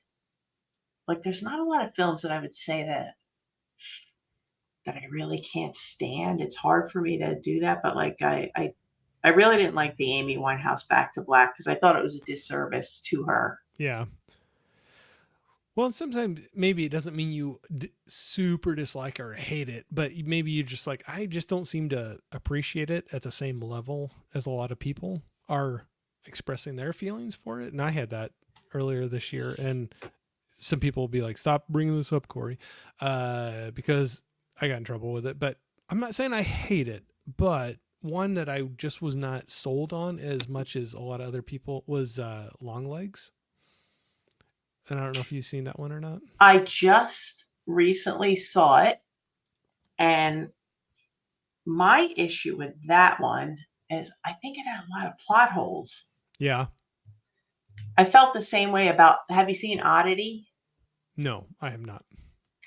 Oddity was super hyped up from a lot of horror channels, and so I was like, all right, cool. But there were so many unanswered questions that could have made it a fantastic movie. But on the other hand, I was like, maybe it's a lead in to like a prequel that will explain those unanswered questions. Right. And if they do that, it's a home run. Um, but yeah, I mean, I liked Long Legs, but there were a lot of things that I wanted to know that they didn't answer. Right. And then I But I know some didn't people are dislike like, it. "Oh, that's what is the draw to it, that they don't explain everything." But I'm like, I don't know. I don't yeah. know. I mean, I'm trying. Yeah. I I mean, need to I'm sure watch there's plenty. I need to watch that one again. Yeah. I I'm mean, I'm it going to give it a wasn't second bad. watch. I mean, to me, it wasn't bad. I guess I wanted more from it. Yeah. But I think horror, there's a lot of horror films coming out, and I think a lot of them are struggling. Like, they get overhyped. Yeah. A lot of them get overhyped. Has there Um, been anything that really popped out this year so far that you not that you, not saying greatest movie ever, but that you were happy with that came out horror wise? One that I had never heard of, and I recommended it recently in a video, is Last Stop at Yuma County. I've heard a couple people talk about that. That was like that to me. It's a very pretty simple premise, but I just thought it was really, really good. I thought it was very well done. It was a nice surprise. It kept my attention. It wasn't a big budget movie, but I just thought it just really got the job done. I Yeah. thought it was very good. And I also liked Monkey Man a lot more than I thought I would, with Dev Patel. I did too. Yep. That surprised me because I'm not the biggest fan of John Wick. I really, really liked the first one, but I kind of felt like it got repetitive after that. I mean, I know there's an ongoing story, but I'm like, let's get to the story. But when people started comparing it to John Wick, I'm like, do we really need another John Wick? But it was very, very, very different. Yeah. And I heard some people mention that too. I was late watching it. I didn't see it until it came out onto one of the streaming services that it did. I can't remember. I always Paramount or Peacock, one of the two. Right. But in the movie, they even mention John Wick because there's a point where he's buying a gun. Yeah. He's like, this is the John Wick gun, kind of thing. And I'm like, but that being said, I enjoyed it a lot more than I thought I was going to. Yeah. And I liked the tie-in to his faith, the Hindu faith. Yeah. And that is part of the reason why I'm not sure, because I have a lot of friends who practice Hinduism. So I understand what it means and what they believe, as I'm sure many people do. That is the reason I'm not sure if they're going to be able to make a second one. Yeah. Because his faith would stop him from becoming that person for a different reason than what it was in the main movie. Would you want a second one? Or how it ended? No. How sometimes you got ones that you're just like, nope, it ended good. Let's just stop. I think a one and done would be just fine. Yeah. Yeah. You liked In a Violent Nature? Oh, Chris? Yeah, I Chris. saw. Sorry. I know I'm behind there, but yep. No, I'm just. I haven't seen that one either. I saw that one. I have to watch it again. Yeah. I did fall asleep not because of the movie, but because I was just really tired. Yeah. Mika hasn't seen that yet, but still has to see it. I know some people told me to. It's kind of funny. So like people get to know you a little bit in the community, and I watch horror movies and I've seen things, but there's like certain movies that now, and I appreciate it too. Like some of my friends are like, yeah, Corey, you might want to work up to that one, or yeah, it's like, you maybe not yet. And I don't take offense to it because they just know where I'm at. And I still like horror movies, but there's a wide, range of horror movies, that you could watch.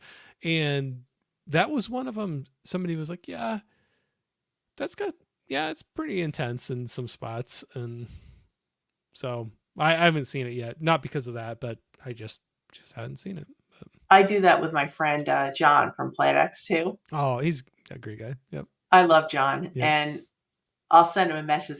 Somebody one time told him to check out a movie, in the chat. And I'm like, that is not for you. Oh, I've had that. No, that's a good friend. You're a good friend. Because you know what it is? I know him well enough now that like it's so much easier to make a recommendation one-on-one than it is to just like a camera, and you don't know who's on the other side. And right. That's why I always tell people, go at your own pace, do your homework, especially if like there's things that can be triggering. Like everybody has different triggers, everybody has different limits, and you don't want to traumatize people either, because that takes the fun out of it. Like there's no fun in being traumatized. Correct. No, so I completely agree. It's hard.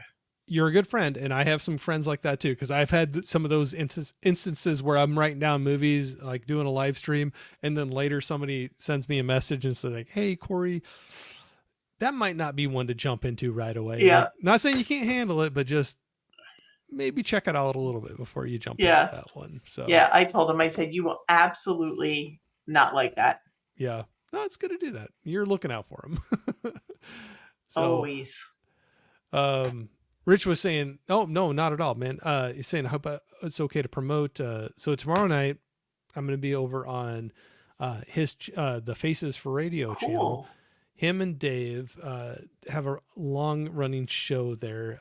Dave is a good friend that is, starting his battle with cancer right now. And so Oh no. we're going to be doing a little show over on their channel to kind of help spread the word and, maybe raise some funds. So no, Oh, don't mind yeah. you at all promoting that at all, man. Definitely. I'm gonna check that out. Yeah. So tomorrow night we'll be over on Faces for Radio for sure. And, Nice. but yeah, it's always good. Like you said, community. It's nice to, like we said, everything is expensive right now, and whether you can donate or if you don't have money to donate, that's okay. If you can just even share the link out and spread the word a little Yeah. bit, that's Yeah. a big help too, for sure. Yeah. Just somebody was saying you're drawing too many people to ever keep up with the chat, Corey. So it's not you, it's just us. Well, I appreciate that attitude with it. He's not Steve anymore. He's just Moody. I saw that. I love that. All right, Just Moody. Yep. You throw me off. People throw me off when they change their names. Someday I'm going to do that and throw people off too. But Miko was saying liked Long Legs. However, it fell in the third act for her. Pretty much saw the ending coming. For us, Oddity is our fave horror movie at the moment. Okay. I haven't seen one. But do you want to, what do you guys think about a prequel for Oddity? Because I think that I feel like there were questions I had about the item, and I want to know more about the mother, and I want to know more about the item without spoiling anything. So what do you guys think is a prequel called for? I can almost say that for Long Legs. I've never seen Oddity, but I almost think that for Long Legs too. There's a few things in that I would like to know a little backstory in with as well. But yeah. Chris was saying stop motion. I really liked. It's up there for my horror of the year. I've heard a lot of people saying some praises for it. I have not seen that one yet. I watched it. I watched it. It was pretty good. Yeah. I need to watch it again. I really liked First Omen. Yeah. I loved Abigail. Did you see Abigail? Yeah, actually, I saw them both in the same day. It was my first double feature in a theater in forever. Wow. Some good friends over that I won some tickets. I won a ticket for the First Omen, and I'm like, you know what? I started looking at what else was coming out, and I ended up taking the afternoon off from work, and I went and saw Abigail, and then had a little break and went and saw First Omen. It was a good afternoon. You know what it is? I had not seen the original Omen in so long. Oh, it's been forever for me. That I thought it was kind of a like a refresh, and then I went back and I watched the Omen box set from Scream Factory. So it was just fun. It was kind of, like I said, nostalgia. Yeah, I kind of want to go back and watch some of that, but no, it was a fun afternoon to go watch both of those. Different movies, but I had fun with both of them for sure. Mika was saying stop motion as well is high on the list. Liked Violent Nature. Chris was saying, but I'm getting into some of the films I missed out on last year and maybe further back. Yeah, I think we all kind of fall behind on some of those, but tough to see Violent Nature. I've heard some people talking about Strange Darling is the one I've been hearing a lot about. And there's another one, something about, is it milk and cereal or something with cereal? Yeah. I know what you're talking about. I can't say for people sure. People are talking about that one. Yeah. And I want to see that one. And what's the other one I want to see? I wasn't crazy about A Quiet Place Day One. Oh, I haven't seen that yet. I saw it's on one of my streaming services. I was going to watch it. I didn't make it through. Oh, okay. Okay. I didn't make it through. I don't know if I was tired or I I could have been cranky. Sometimes I get cranky and then I don't want to watch anything, but We all get in those modes, yeah, or at least I do. I know for yeah, sure. Or I have to have a certain type of movie to watch at that particular time. yep. So, all right, I'm skipping down through. Okay, so I'm gonna put a pin in that right now. So we're hour and 40 minutes in, and I haven't touched on the movie we're gonna talk about for There we tonight. go. I get made fun about that all the time, but that's okay because I have fun talking to the people I have on here, and I'm having a blast Yeah, talking to you and just going through this. But at least for a little bit, we can probably dip into the movie that we watched ahead of sure. time for tonight, and then go from there. But one that you threw out, and I was so glad you did, was one that I've known about forever, but just never watched it. So it was a first time watch for me. But Yep, Sunset Boulevard. yep. Love it. So tell me, what about this movie? So you obviously had seen it before, and it's Hmm. one that you threw out as a recommendation, and I'm glad you did. But what was it that really hooked you to be like that? This is one I want to go back and rewatch and talk about. Oh, wow. Well, when I found out that you hadn't I hadn't seen seen it it. yet, Yep. well, it made me excited for you to see something that you hadn't seen before, Yep. and then to kind of I was almost envious that you were gonna have that first experience with it because I remember the first time I saw it and I was like, "Wow, that was like nothing I've ever seen." And, I just think that it's one of those movies that it just runs the gamut. It's weird, it's creepy, it's got the noir vibes to it, neo-noir. It has definitely mental health issues. It Yeah. shows old Hollywood and how people kind of were aged out and kind of pushed off to the side with Yeah. no regard for their feelings and how maybe that affected them. Like there's so much going on there. You'd almost have to, I mean, we could talk for 3 hours just about the movie. Um, because there's so much going on and it almost checks every box. Like it has a little bit of horror in it. It has a little bit of psychological thriller in it. Like I don't think there's a even like dark comedy. Like Yeah. just it's just insanity on every level, but in the best way. Yeah. And I think the writing is brilliant.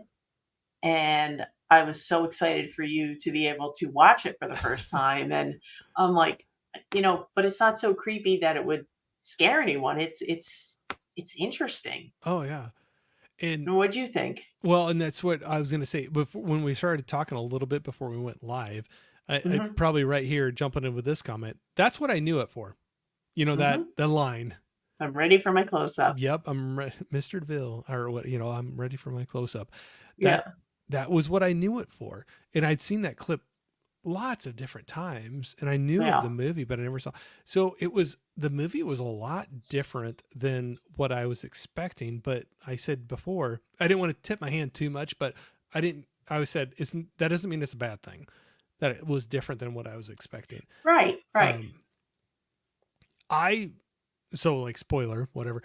I really enjoyed it a lot. Right. I really liked the movie. It was one that now I'm like, why haven't I watched that sooner? But you're right. It hits on so many different things.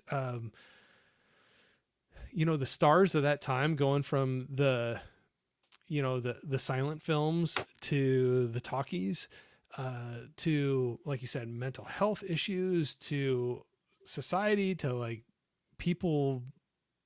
I don't know. There were so many things that were going on in that movie, and there were some lines that I just took note of a few of them as I was Hmm. watching it. But it was kind of interesting when it was first starting out.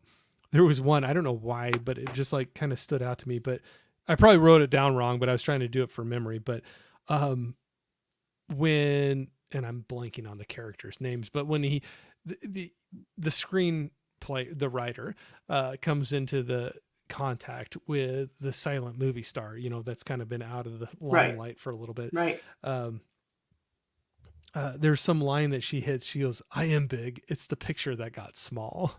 And I don't know, Yes. that like kind of like jumped out at me where she had this image that she wasn't willing to give up on um, this reality that she created, and probably was real at the time, where she was huge, bigger than life.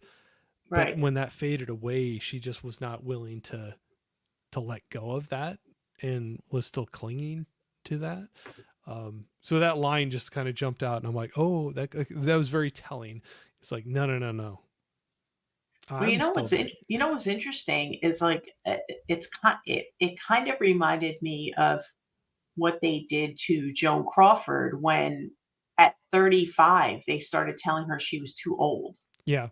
for Hollywood, and I'm like, and then she went on after that.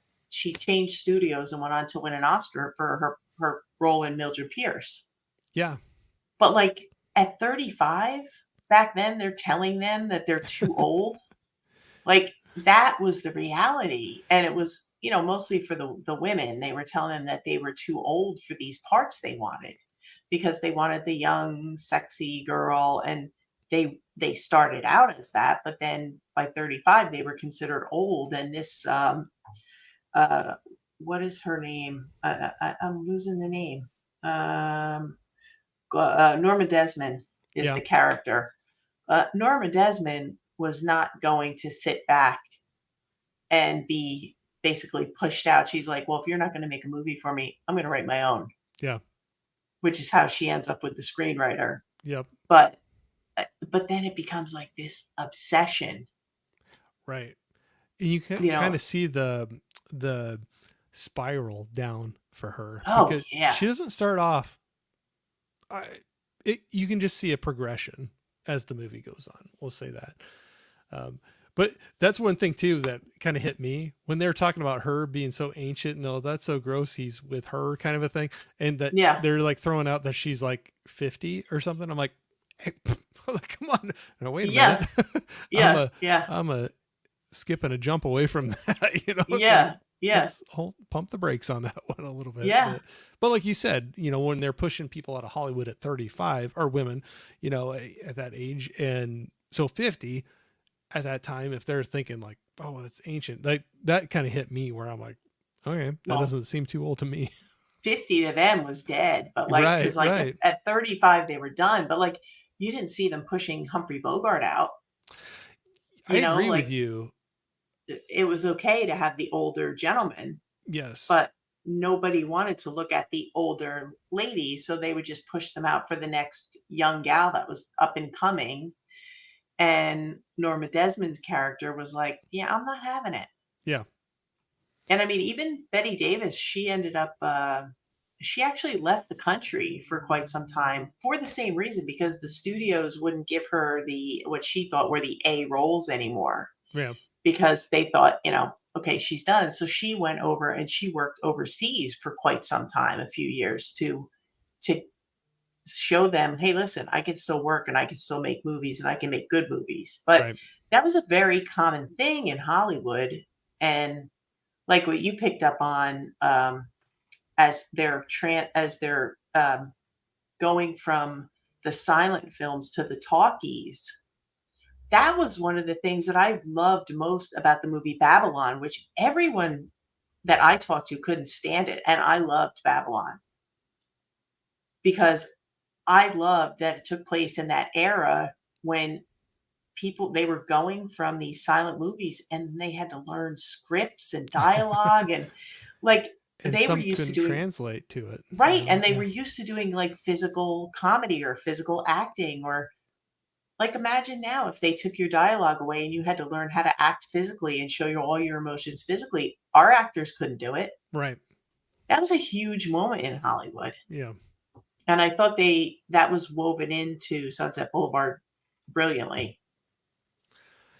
Yeah, no, and I could see like you were talking about too, where there's a lot of the noir feels to the movie, and that's something Yeah, I've gotten into more in the last probably 3 or 4 years, and have enjoyed them a lot. And there was more yeah. of it in this movie than I was expecting, but that's a good thing. I enjoyed it very much, but um, and like I said, it was interesting to watch over the movie.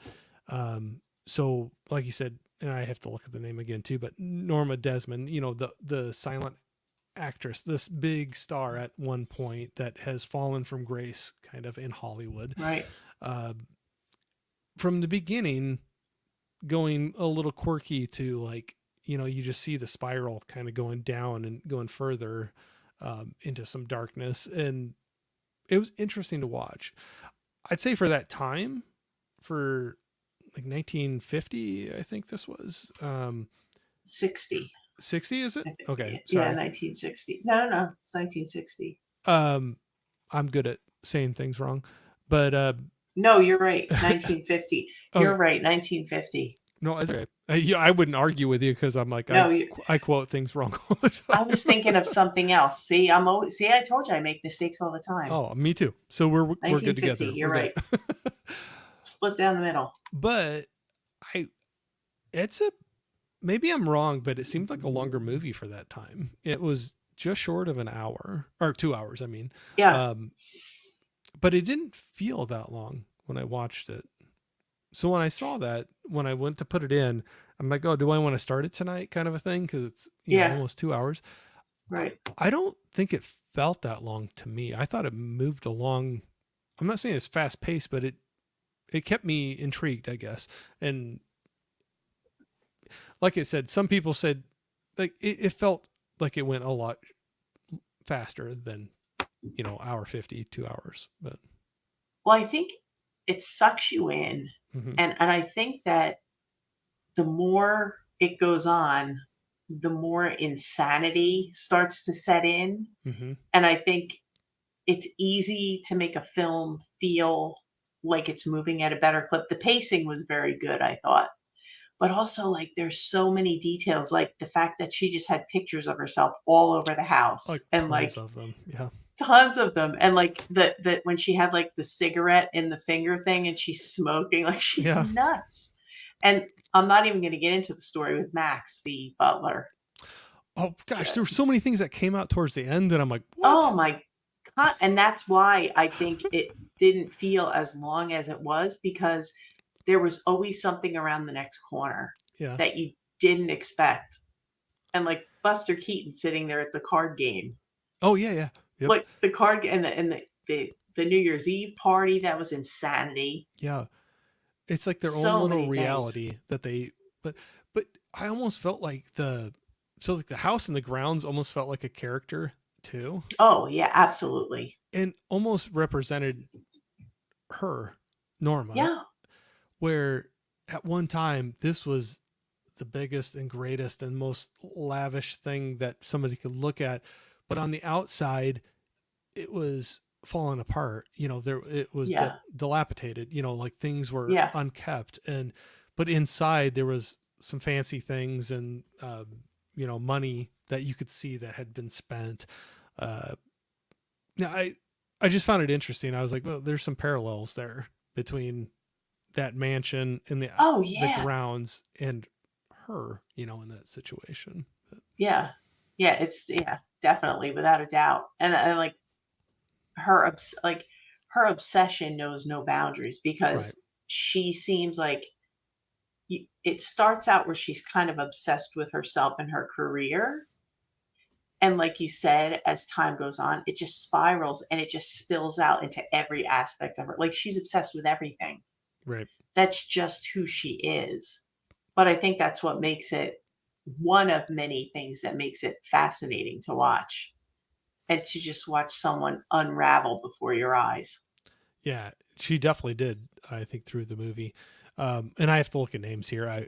I'm cheating. I'm looking it up. But William Holden was playing Joe Gills. Or Gillis? Yep. Gills? Joe Gillis, yeah. Gillis. I'm good at pronouncing things wrong, too. But I just make words up. Yeah, I just go with it, Yeah.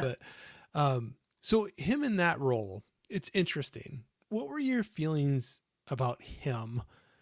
He, starts out somebody down on his luck, back on the bills. Car's going to get repossessed. He's going to get kicked out of his apartment. And he finds a little bit of an easy road, and how long he plays some things out. I'm kind of curious your thoughts about his character. Well, he's definitely an opportunist, And I feel like he got what he signed up for. You know, like he was going to take advantage of a situation that was presented to him that a lot of people would have been like, I'm going the other way no matter how hard it is. Hmm. But I think that his character thought it was going to be a much easier road than what it was. Hmm. And then when he realized he was in over his head, and when his attention was diverted elsewhere, he realized just how over his head he was. Yeah. You know, he was just in way over his head, and there was no way he was going to be able to shake her. And I kind of thought, like, like you got what you deserved. You signed up for this. Like, you knew she was off her rocker from day one. Hmm. But at that point, what did he have to lose? Right. And I think as time went on, he started to find things that he didn't want to lose, but he was in a safe situation that he could not escape. Hmm. And I found that to be karma in big cap locks neon.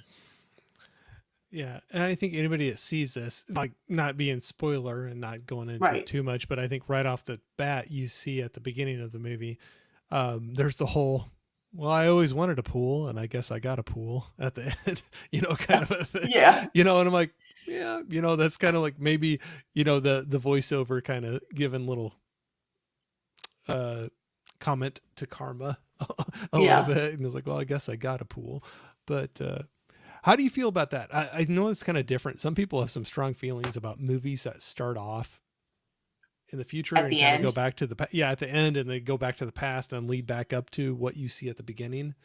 Uh, Yeah. I mean, I'm not always a fan of it, but I feel like because I don't want to know the ending at the beginning necessarily, right. but I think when it's done right, it could be amazing. And I think this was done right because you really did want to know the story of how did we get here? Hmm. Like sometimes it's just so bad when they do that. You're like, why even watch the movie? I know what's going to happen. Right. But in this movie, and as he's narrating it, Hmm. you know, you really want to find out like what happened here. How'd you get to that point? And I think that that's the brilliance of Billy Wilder and his writing Yeah. to make you want to stay for, like you said, almost 2 hours Yeah. to find out what you think you already know, when in fact, there's so much we didn't know. And I just think it speaks to the, like I said, it speaks to the brilliance of the writing of Billy Wilder. And that was one thing too. I don't know why I didn't connect it right off the bat when I went to go watch it. But then when I Hmm. got the movie and I was looking at it, that it was one of his movies. I didn't realize Uh-huh. that at first.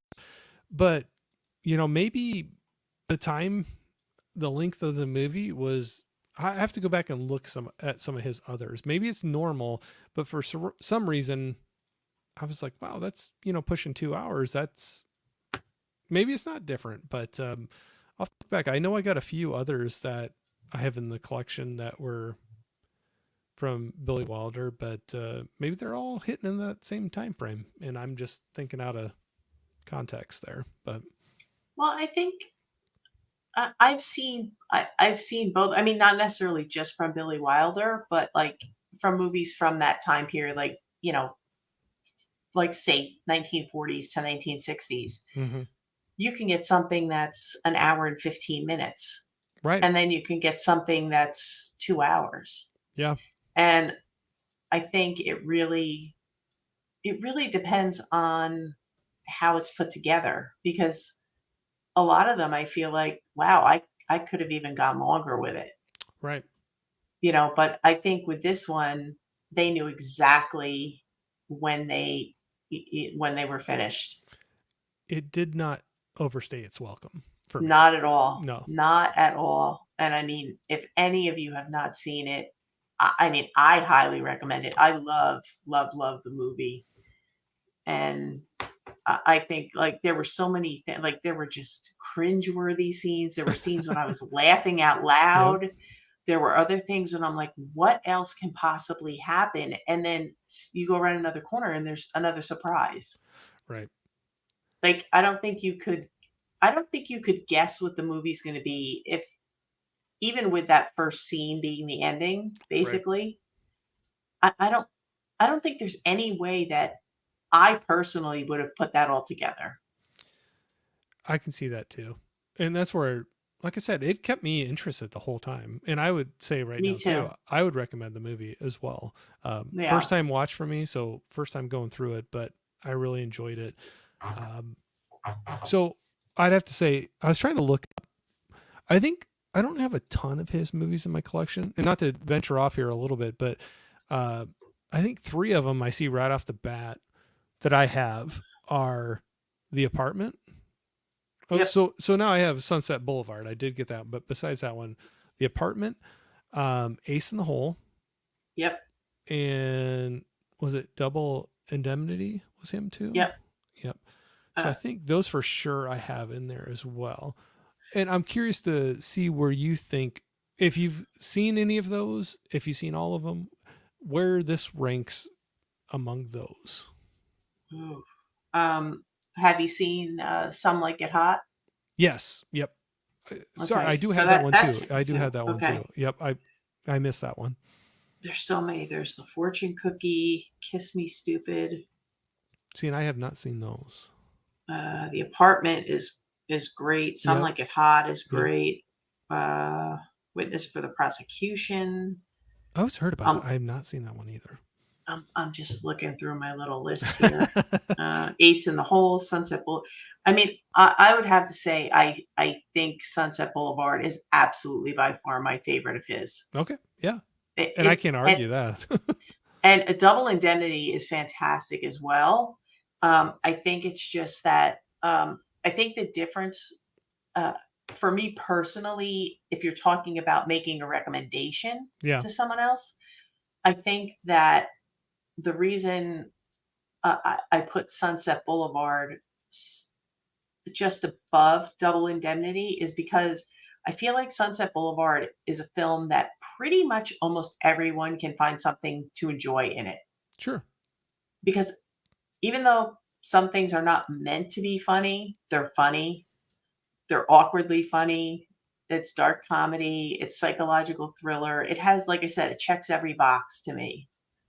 And I feel like it's not a film that's at all traumatizing, so it's not gonna be traumatic for anyone to watch it, and I think pretty much anyone would enjoy the film. I mean, not kids, but, like, Right. Right. adults. Adults. Yep. It's obviously an adult film, it's not a family film, but, yeah, I mean, I like that. Ace in the Hole, I really, really did not like my first watch. Okay. And the only reason I didn't like it is because I couldn't stand Kirk Douglas's character, Mm, and then I realized that was the point of the movie. right. And I'm like, okay, so maybe I mean, I like the concept of it because I think it's accurate.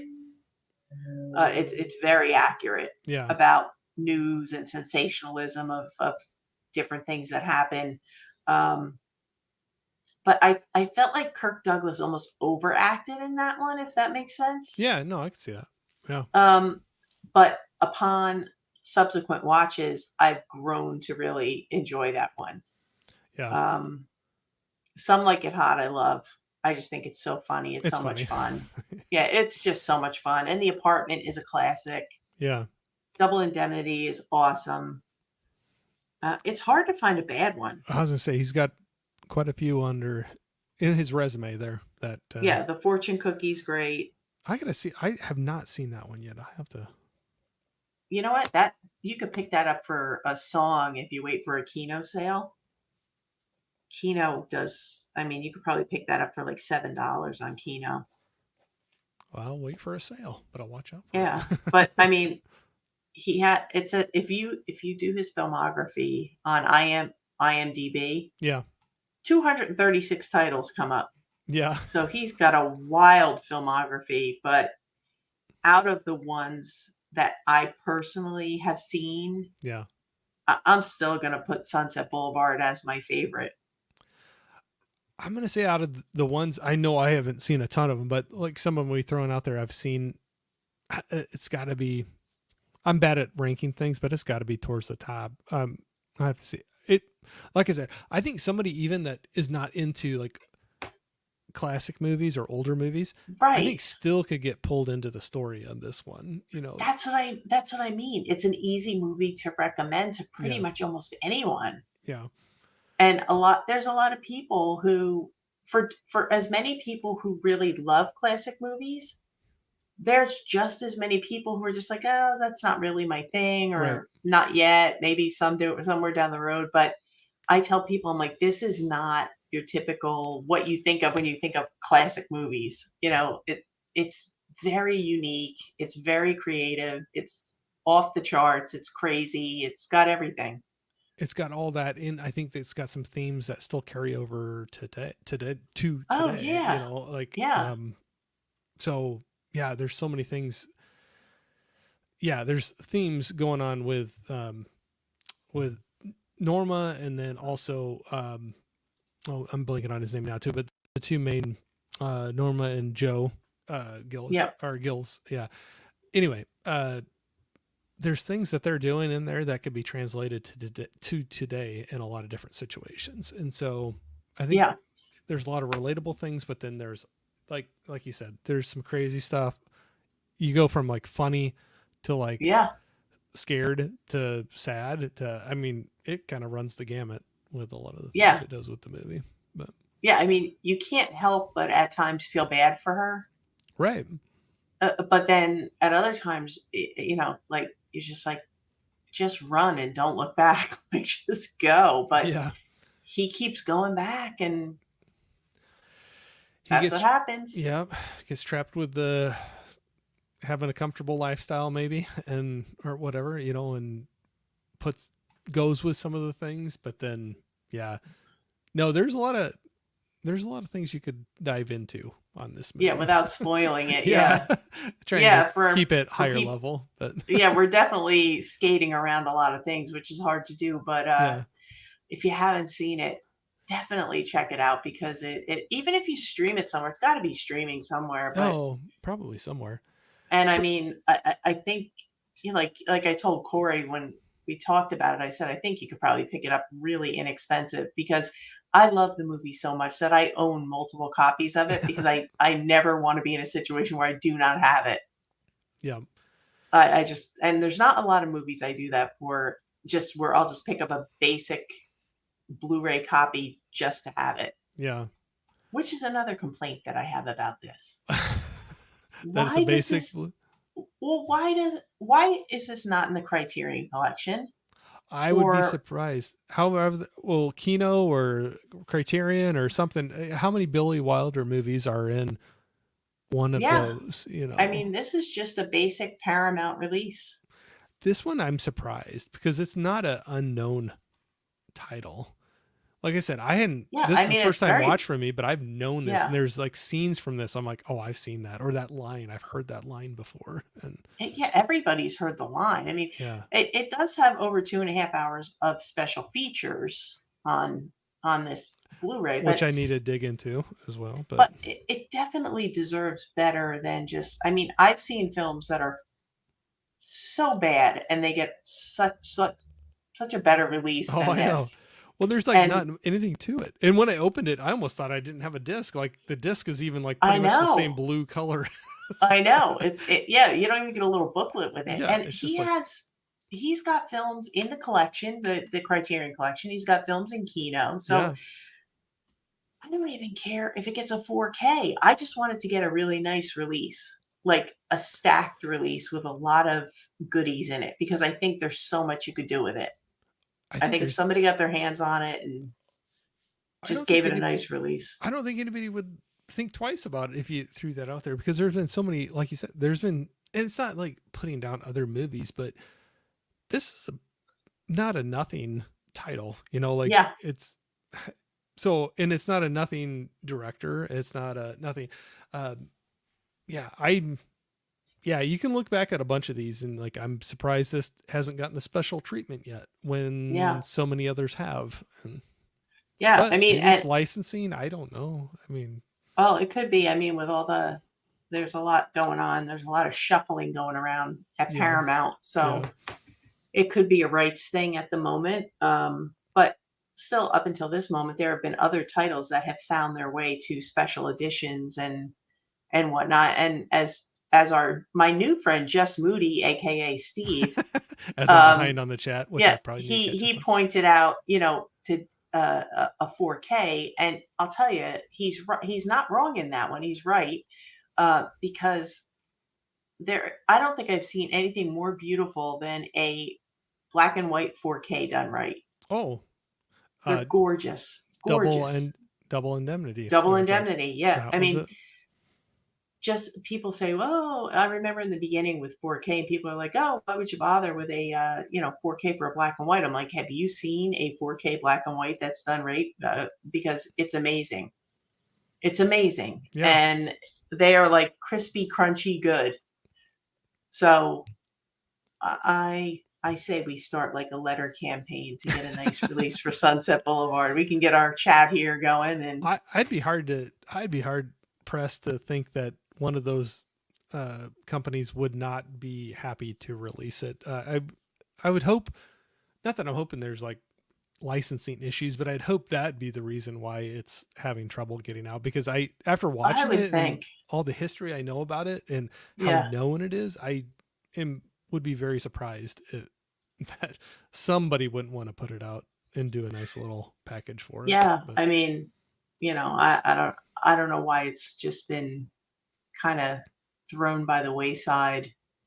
But like I said, I know there's some shuffling going on at Paramount. I don't read much on it.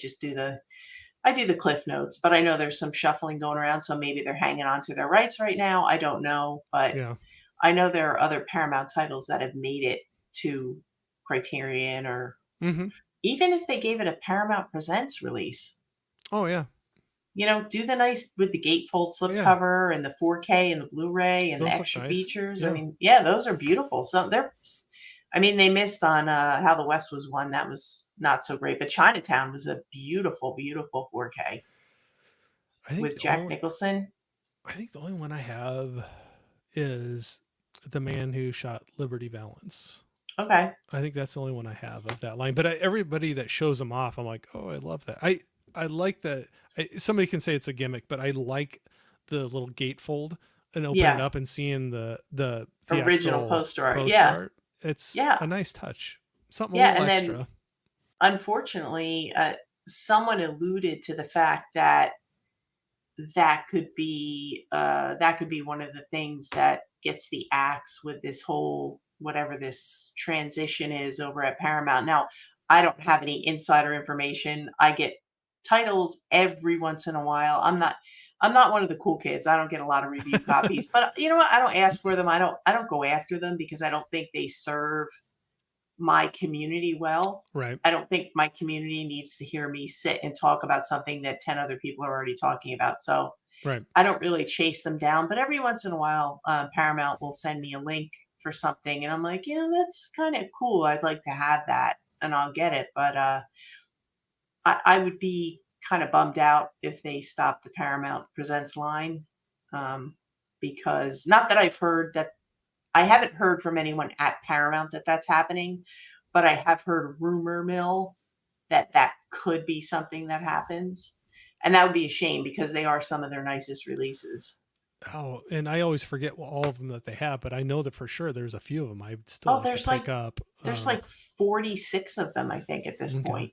I think To Catch a Thief was one that I really wanted to grab, but I saw that there was a 4K that just came out of that too, I And think. you know what's coming up? Martin Scorsese's Bringing Out the Dead Oh, with yeah. Nicolas Cage. Yeah, yeah. That's their next Paramount Presents title that's coming out. I And know a I lot of people are excited about that. and you know what? It had been rumored that that was coming to Criterion, which I thought made sense because so many of his films, and he's so involved with Criterion, Right. and even to his world cinema boxes, he does a lot with Criterion. So when it was announced that it was going to Paramount Presents, I wasn't disappointed. I was just surprised because it I heard it was slated for Criterion, but it's going to Paramount Presents, and I believe it's either the end of September or the very beginning of October. It's not too far off. I remember Yeah, this. it's within the next month. Yeah. And I And know and a lot of people are looking forward to that one. yeah, because I think is that one that's been stuck on DVD and even been out of print on Yeah, DVD for a long time? hasn't even been a Blu-ray, yeah. Yeah. So that's a big Yeah. jump for that one, for sure. Yeah, that'll be a nice jump. I mean, Martin Scorsese does a lot for film and for Mhm. keeping film alive, and like films that people like his world cinema boxes on Criterion are films, like I like to call them forgotten. A lot of people do forgotten films, Yeah. and he gives them a place. And I just have so much respect for what he does just to keep film alive Well, and to it's preserve it. right. It's kind of cool with the position where he's in now, the success he's Mhm. had, and he can Mhm. use that stance to shine a light on people that Yeah. aren't there yet. And maybe they Yeah. will be, maybe some of those films, some of those directors, some of those actors and actresses, maybe they will be to his point at someday, but it's nice. I don't know. It's cool to see somebody use some of that clout or power to Yeah. throw some good towards I agree. people they want to show some more attention to. I agree. Yeah. Yeah. Yeah, But he's done a lot for a lot of movies. um I know I'm way behind on the chat. Do you mind if I run through that real quick? Or No, do okay. you? Do you? But I'm going to say right before we jump completely off of it, I am so glad you recommended this one for the watch tonight, and I have no troubles with the idea that I went and bought that. Like you said, it was very reasonable on Yeah. Amazon, and it's one now after I've watching that and knowing who's all behind it. I'm surprised. I'll be surprised if somebody doesn't put some nice big set out for it someday. But, Let's hope, right? yep, Oh, I'm glad you enjoyed it though. I'm I glad. did. I'll watch it Yeah. again. I'll watch that Yeah. again. That's cool. I'm glad you enjoyed it. And like I said, I think that's one. I have some friends or even family that they see a black and white film and they're like, kind of like, ooh, black and white. Why would I watch that kind of thing? Yeah, I think this would be one to win some people over I to agree. some older black and white films. I agree. I So agree. I'm going to keep that in my arsenal when they're Yeah. making fun of it. I'll tell them to go watch that one. So Yeah, go watch this and let me know what you think. yep. Just Foodie. You're throwing me off with the name. I keep on doing that now. But one of my very favorites, I seem to like it more every time I watch it. And like I said, if you're talking about Sunset Boulevard, I can see rewatching this one for sure. Yep. I think that, yeah, I'm way behind. Sorry here. Mika was saying too old at 35, crazy. Joan Crawford, a great actress. Yep. Got Chilo in here saying, what's up, Corey? Thanks for jumping in here, man.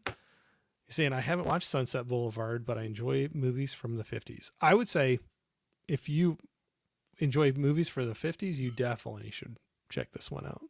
Yep. If you don't enjoy movies from the 50s, I would give this one a chance to see if you might like movies from the 50s. But for sure. Yep.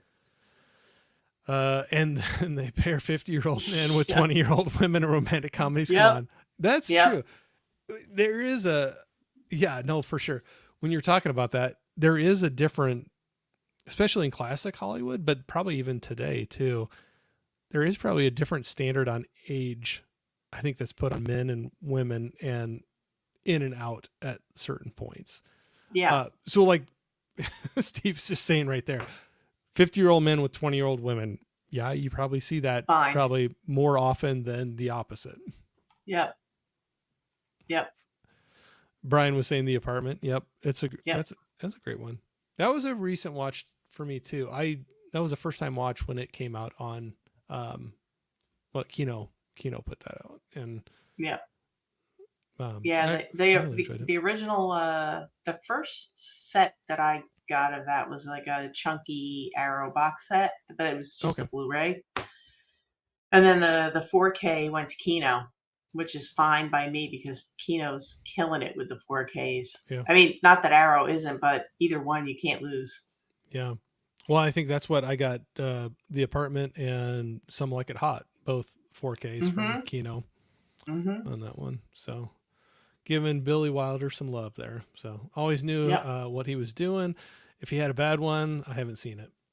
Yep. And I got some more I need to check out now too. I wrote down a few of them, but Fortune Cookie I put a little star next to because you were talking about that one a couple times. So, It's fun. although that movie is possibly more like 40-year-old man, 40-year-old man and 25-year-old woman. Yeah, but that's where I'm saying I was laughing about this movie where they were talking about uh, the Norma being like, "Oh, she's out to pasture like at 50 years old." And I'm like, Yeah. that's not too far of a reach for me. So Yeah. I really dig Double Indemnity. I always say it wrong. I'm gonna skip it. The only one I've seen. That's very good. That's a good one. It is a good one. That's a good one to start with, and more to go to, Jeff, for sure.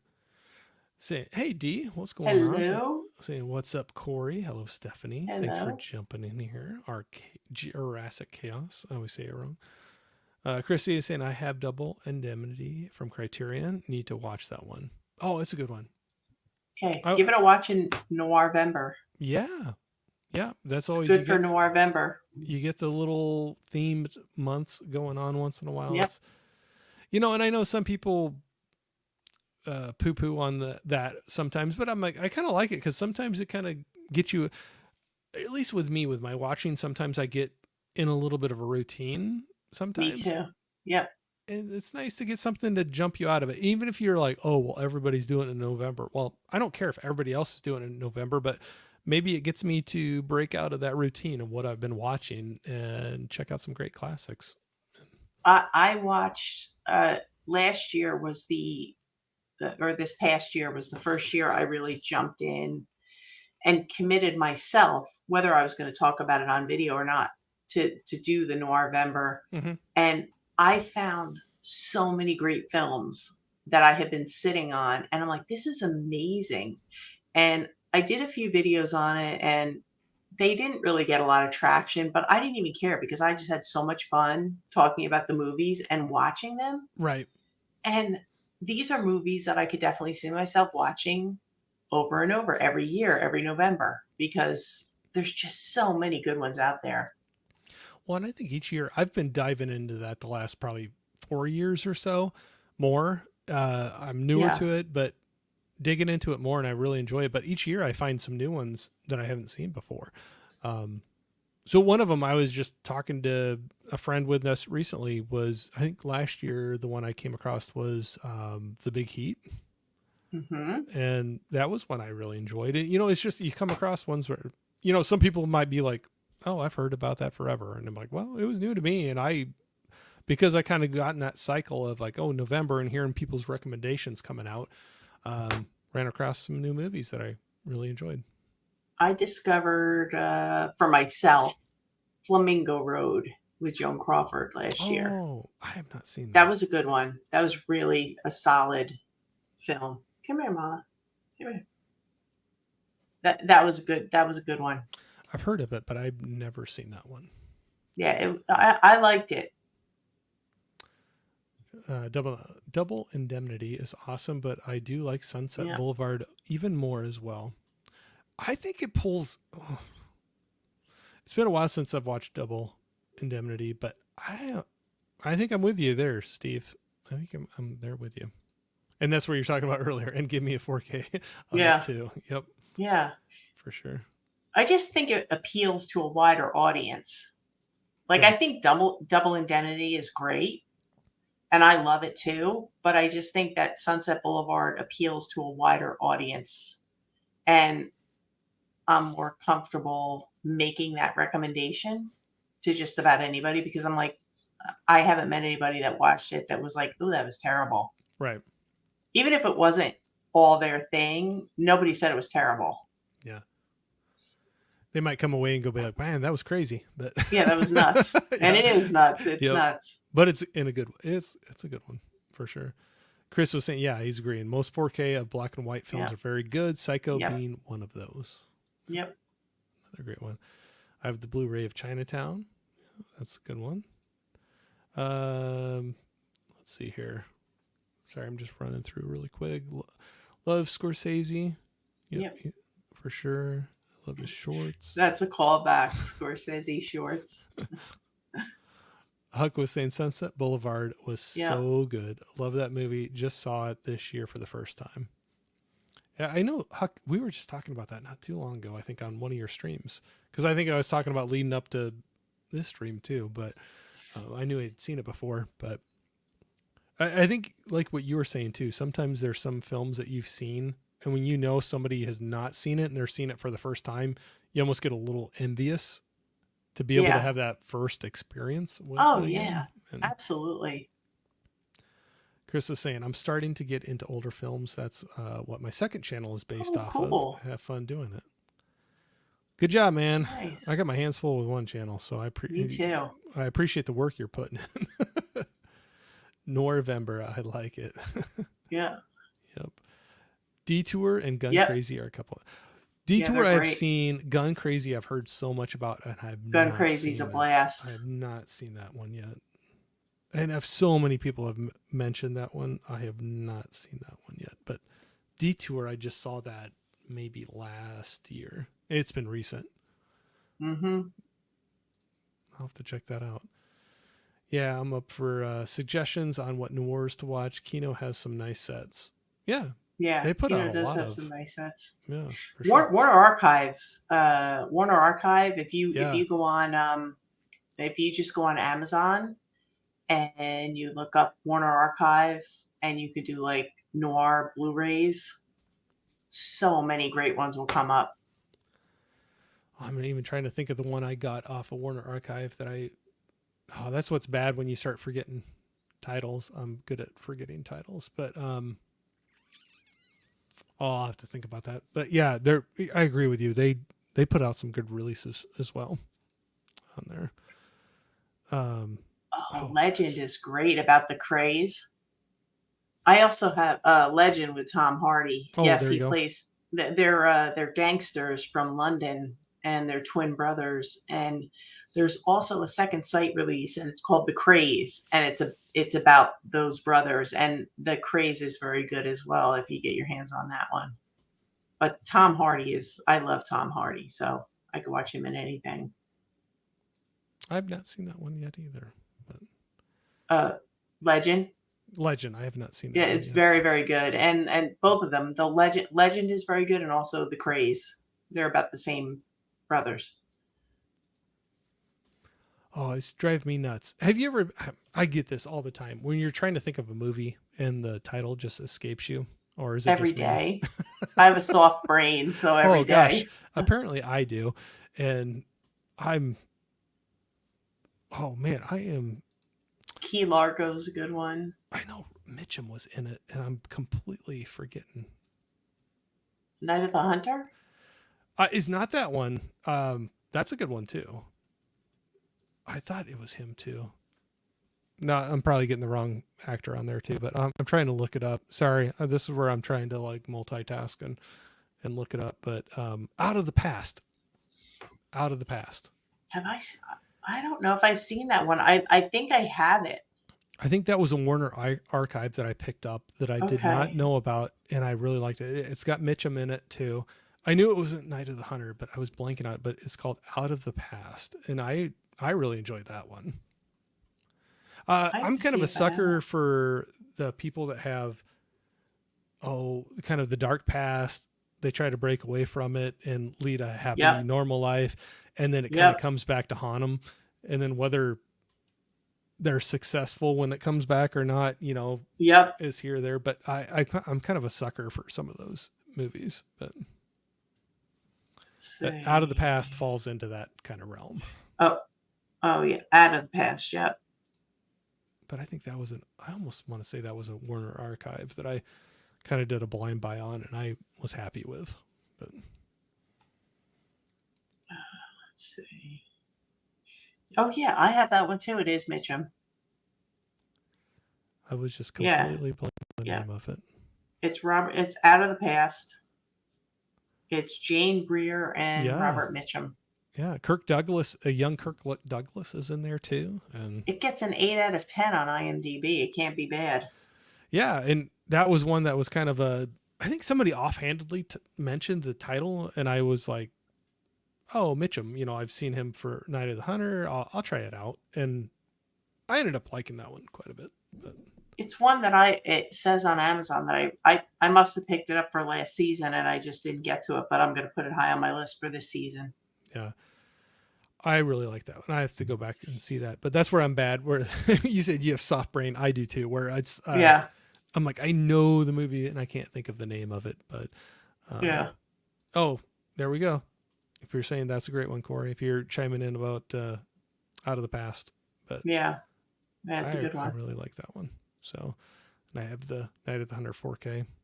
Yeah. Uh, South Street's great. Backup The South Killing Street, is Crisscross. great. I have The Killing. I've seen Crisscross, but I don't have it. I don't think I've Crisscross seen, is great. I don't think I've seen South Street. I like M also. South What- Street, Crisscross, The Killing. Yeah, there's so many noirs. Like I would have to go to my noir section and I could rattle off I 2 know. rows of films. And then I like the Indicator Columbia noir box sets. I love those. Oh yeah, I grabbed one of those and I have not broken into it yet. So Yeah. I think it was the Columbia Volume 1, and I still have that to Yeah. dig into. But I think Indicator was the Big Heat.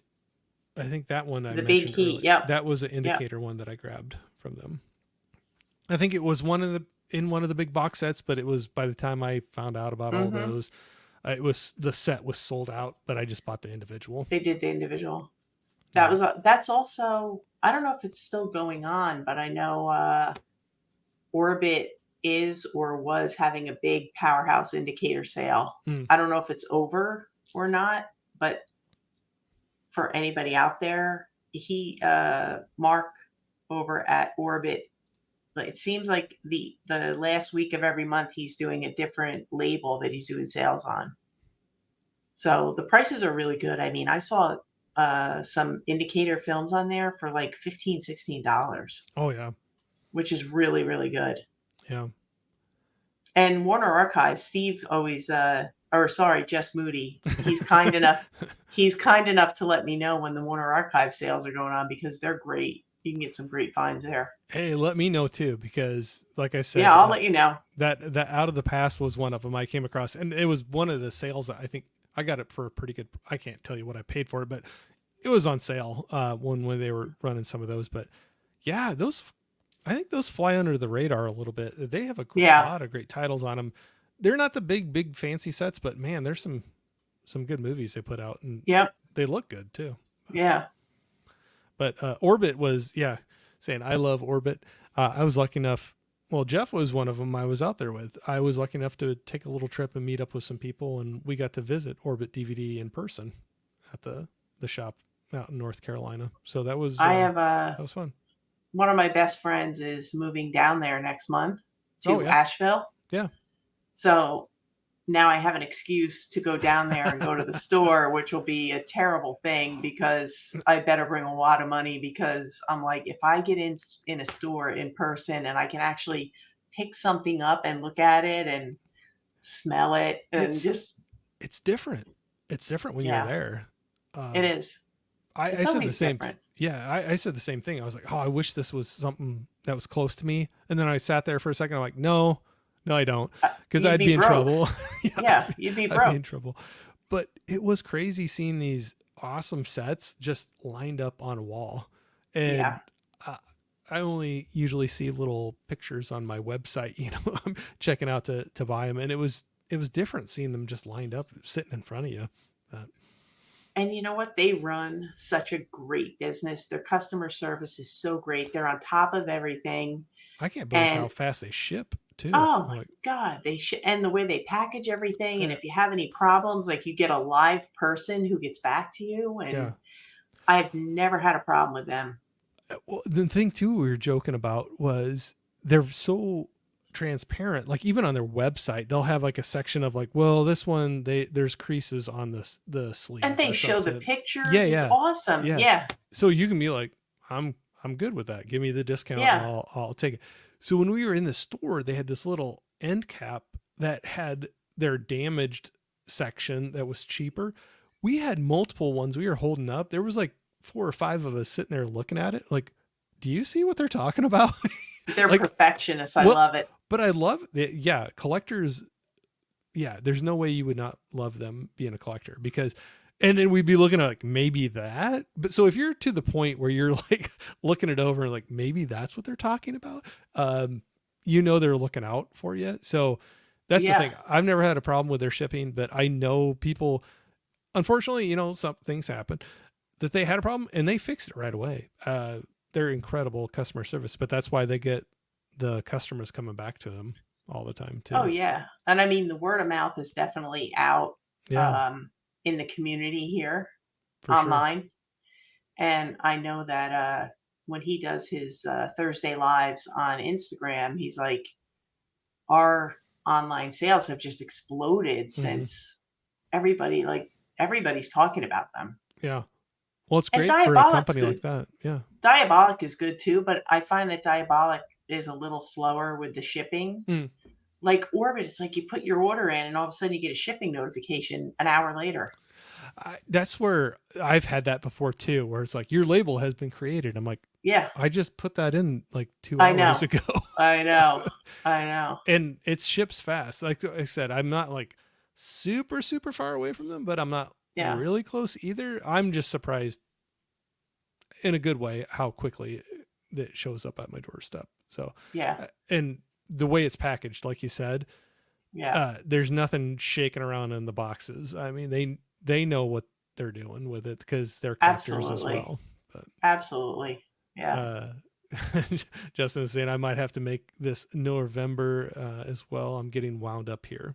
Yeah. There you go. I'm gonna have to go back and go watch some more again. Like out of the past, I haven't seen that in a while. Like I'll probably pull that one back out again to watch it for Yeah. sure.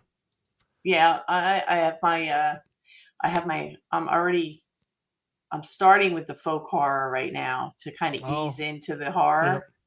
I just ordered that second box set of folk horror from Severin because I had the Oh, first May All the Haunts Be Ours from last year.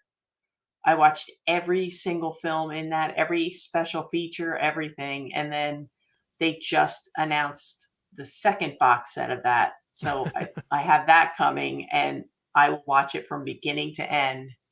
But those are the kind of box sets I'll pick up because I know I'll watch them. yeah. It's the ones where I watch 2 or 3 films and then I'm like, "Okay, I'm done," and there's 20 more, and I'm like, "Yeah, I don't wanna do Or that." you buy the box and it's still wrapped 3 months later on your Well, there's shelf, that and too, yeah. Those are I the think ones we've that all I fallen into that. well, those are the ones that I'm gonna take a pile and take a picture and send it to Orbit and say, "How Yeah. much store credit can I get?" Because What that's will how you I give me? purge. Yep, And they're yep, really good about that too. yep, yep, Because I've done that once and they were very quick I was like, wow, that went quickly. And um, so you got that box set coming in for leading into we were talking about spooky yep, season. Do you have anything that is going to be a first time watch besides that you really want to watch, or anything that's a regular that this time of year when you get into October time frame that you're watching every year? It's a mainstay.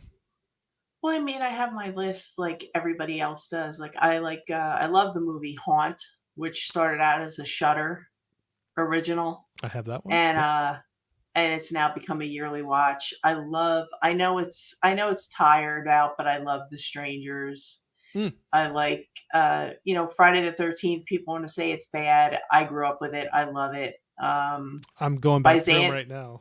Right. uh, That's it. Byzantium, 30 Days of Night. I love 30 Days of Night. What Yeah, else do I like? Byzantium, like I said, I pulled that out. I got to watch that one that you But recommended. then I'll do like I try to break the month up into weeks because what I'll do is like I'll spend a week watching like all Asian horror films, Yeah. like J horror and things like that. So I get into those and things like I Saw the Devil and The That's Wailing and Train to Busan and things like that. They're all good. Oh, The Wailing I have not watched yet, but I have that one. But the other two I've Yeah. seen. And You have to be patient with The Wailing. It's a little bit of a slower build, I've heard but that. Yep. the payoff is really good. I really like that. And I've heard some friends even say watch it more than once. oh yeah, Yeah. definitely. And there's another one that I like that I don't know if you would technically call it horror, but I keep it in with horror. It's I believe it's a South Korean film. It's called Bedeviled, I don't know and if I know that one. it's about a woman who is living on this island, little island, where she's lived her whole life, and she suffers unthinkable abuse at the hands of her husband and his friends, and she kind of just snaps one day. It's a And it's revenge well film. worth the payoff. It's Yeah. it's kind of like a revenge film. One I grabbed, I have not watched yet, but I was gonna throw in this time of year was Them. I don't know if Yeah, there was. that's a great one. I've That's a heard great one. some people won't watch it because, like, it's funny. I have some friends that will watch the craziest, goriest, whatever horror films, but home invasion type movies, they're like, nope, nope, I'm not touching that because it's Because it like can really happen. it's like it's too realistic. Yeah, Like, it's too realistic. so, and I know that one falls into that. So I know in my house I will be watching that one by myself. So One film that's I like is it's called A Tale of Two Sisters. I don't know that one. That's a good one. It's not like over the top crazy. It's more creepy, and then there's like a turn at the end which explains a lot of what you've seen. It's good. I like it. Yeah. That is I believe that's Korean as well. It's either Korean or Japanese. But I like A Tale of Two Sisters. There's a vampire film called Thirst. I like that one. I have seen that one. Yep. Yeah. That one's a little That different. Yeah. Yeah. that's brutal. Yeah. Yeah. Yep. It's crazy. I like Thirst. I just I try what I try to do is I have my mainstays that we all watch, but then I try to mix it up every year to things that maybe I haven't seen in a while. Maybe it's been so long that it's almost like a brand new watch to me. Yep. You know, there's a pretty cool Italian one called Spring.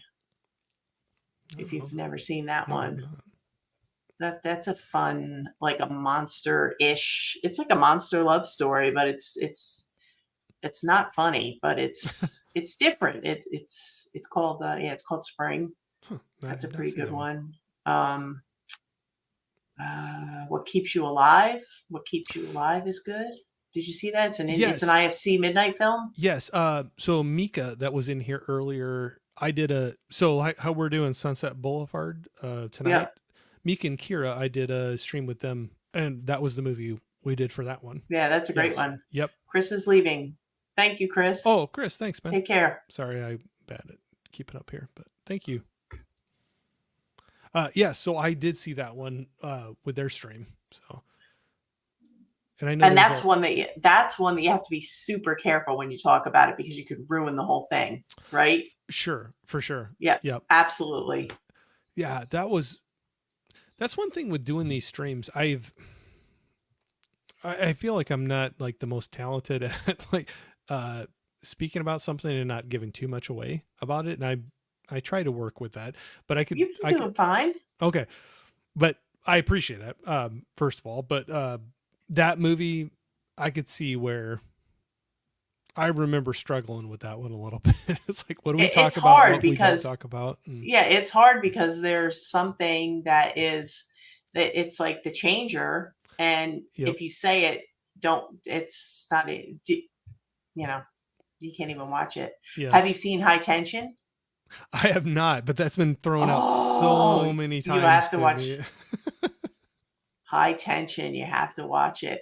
It's crazy. And that's got a fancy second sight Yep. release for it, but You can just get the standard release of that one too if you don't want to Yep. splurge for the box set. The standard releases have all the special features and everything. It just doesn't have like the book and stuff. But and I honestly think that's even on like Tubi right now too.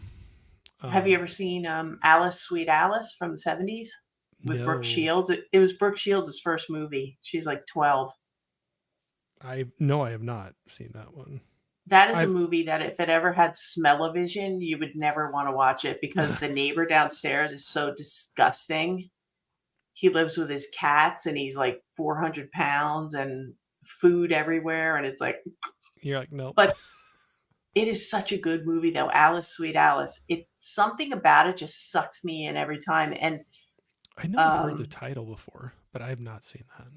I have heard a few people talk about it, but it was shot in New Jersey, and I live in New Jersey, so it felt like it was like a hometown movie, but it's a good one, and for the set, it's got that 70s vibe, so if you like that, there's murders going on, and it's about, and the murderer is in a, like a yellow rain slicker, and that's all you ever see. Okay. But it definitely, I was definitely surprised by the reveal, let's put it that way. Okay. Incident in a Ghost Land is another great one. What was that? Incident in a Ghost Land. Incident. It's an Arrow it was an Arrow title. I think it's still on Arrow, but that's a really good one. I I've could not. go on and on and on with horror.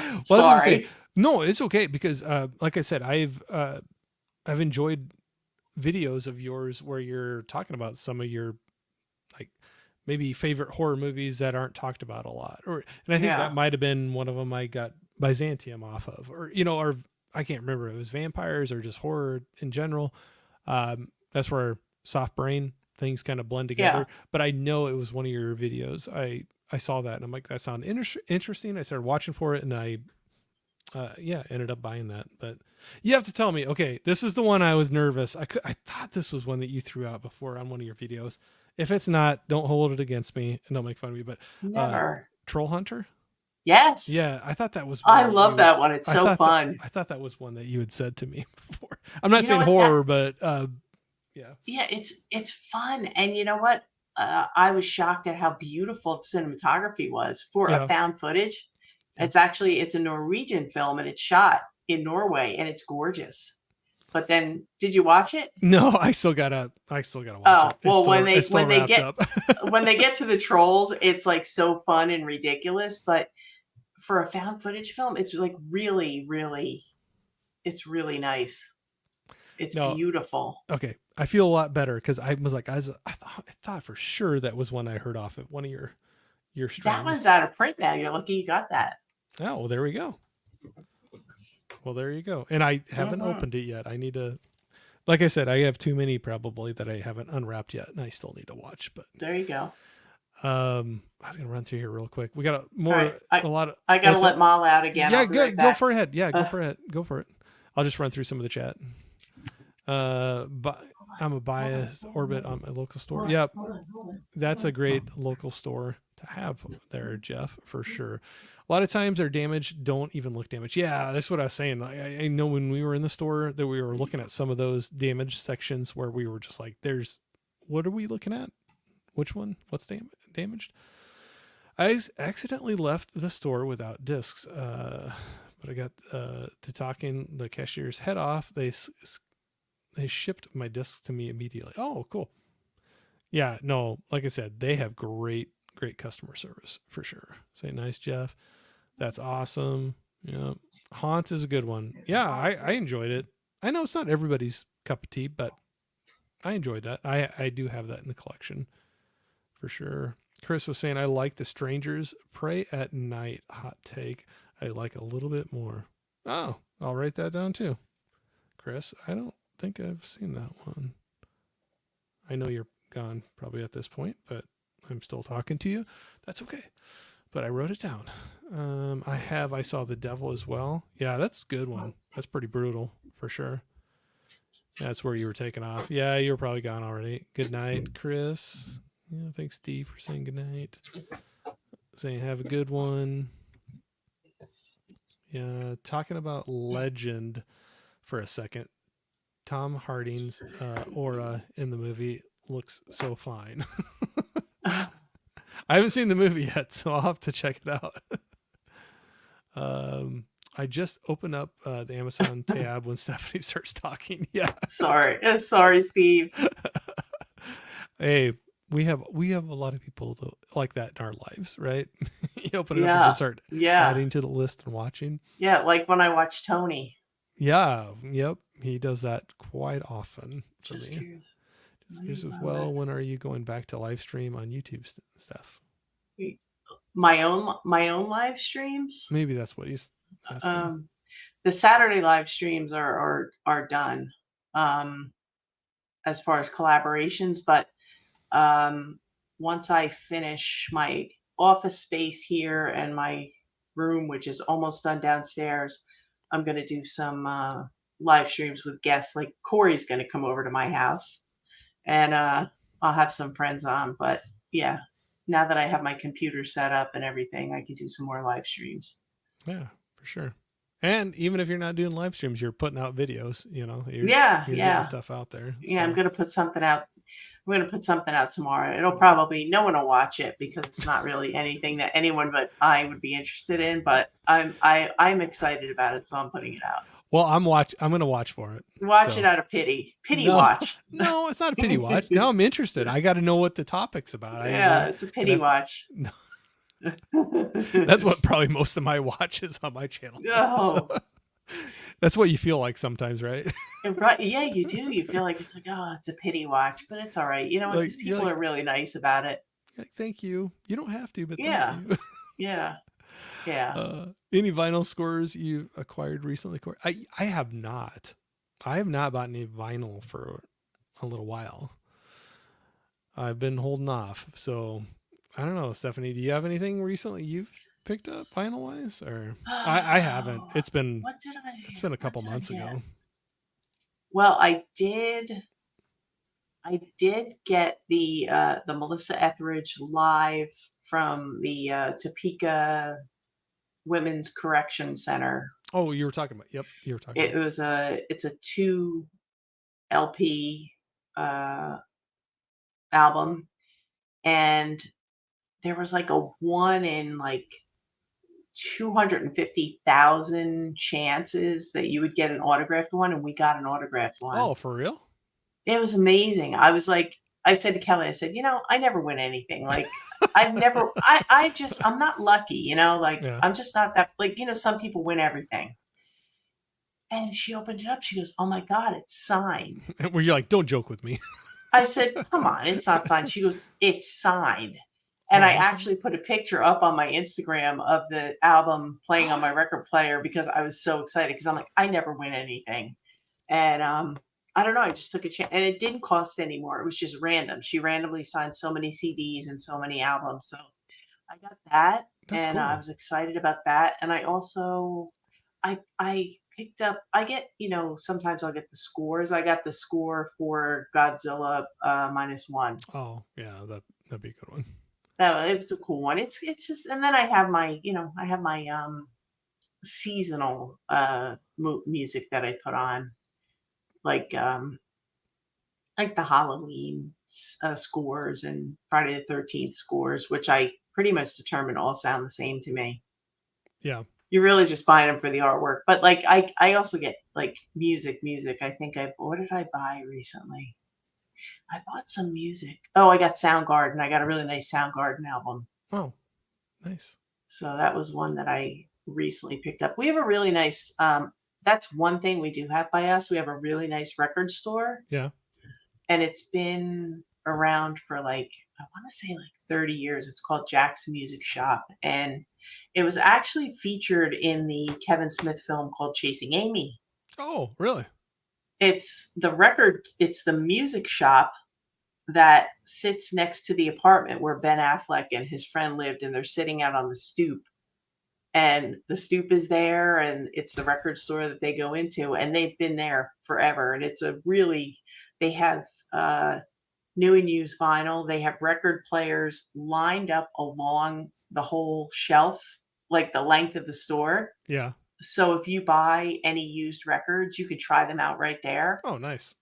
And then the guy says, if you get it home and it skips, it doesn't play, bring it back. We'll do something else.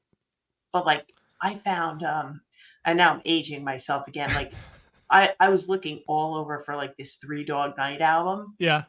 I found it there for $2. Oh, It geez. was $2. It was going for, like, almost $300 online. You're like sold. And you know what? It's in the record itself is in perfect condition. I mean, the of course, the jacket's a little beat up, Yeah. but I found that, I got, what Blood, Sweat, and Tears Oh, I yeah. got there. Like, I get old stuff, so Oh, no, I like all types of but things. they have some really, really cool like, they have bins and bins and bins of used records, and then you can get brand new things. So I've gotten, like, brand new things there too. Yeah. I love having some record shops. We don't have a lot around me, but there's a couple that have been Mhm. around for quite a long time, and it's cool to go into those where, yeah, they're looking to take care of you because they want you to come back and check Yeah. out things again. So they're not looking for the quick buck. They want you to, they're Yep. going for the repetition and not just the one quick time with you. So I Yep. appreciate the time they spend and talk to you about music. And that's cool having the listening stations. We were talking about that. I was, our friend Stacy making a Blockbuster night.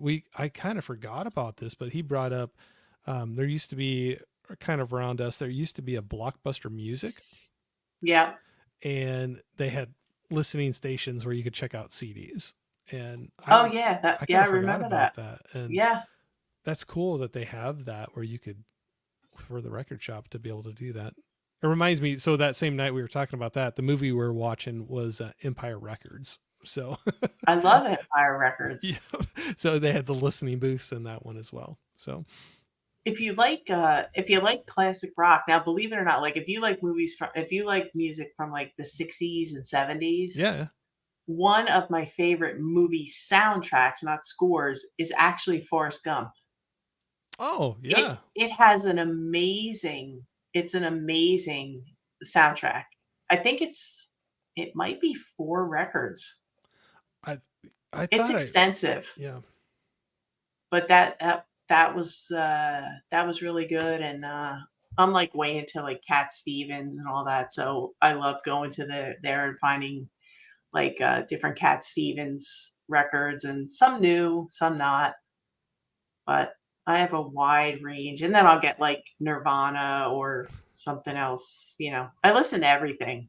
I'm all over the place too. I'm Yeah, and I know probably everybody says this, but like I'm for movies and music, it's my mood that kind of dictates where I'm going to go, absolutely. and it can be Absolutely. all over the place. It can be all over the place. Absolutely.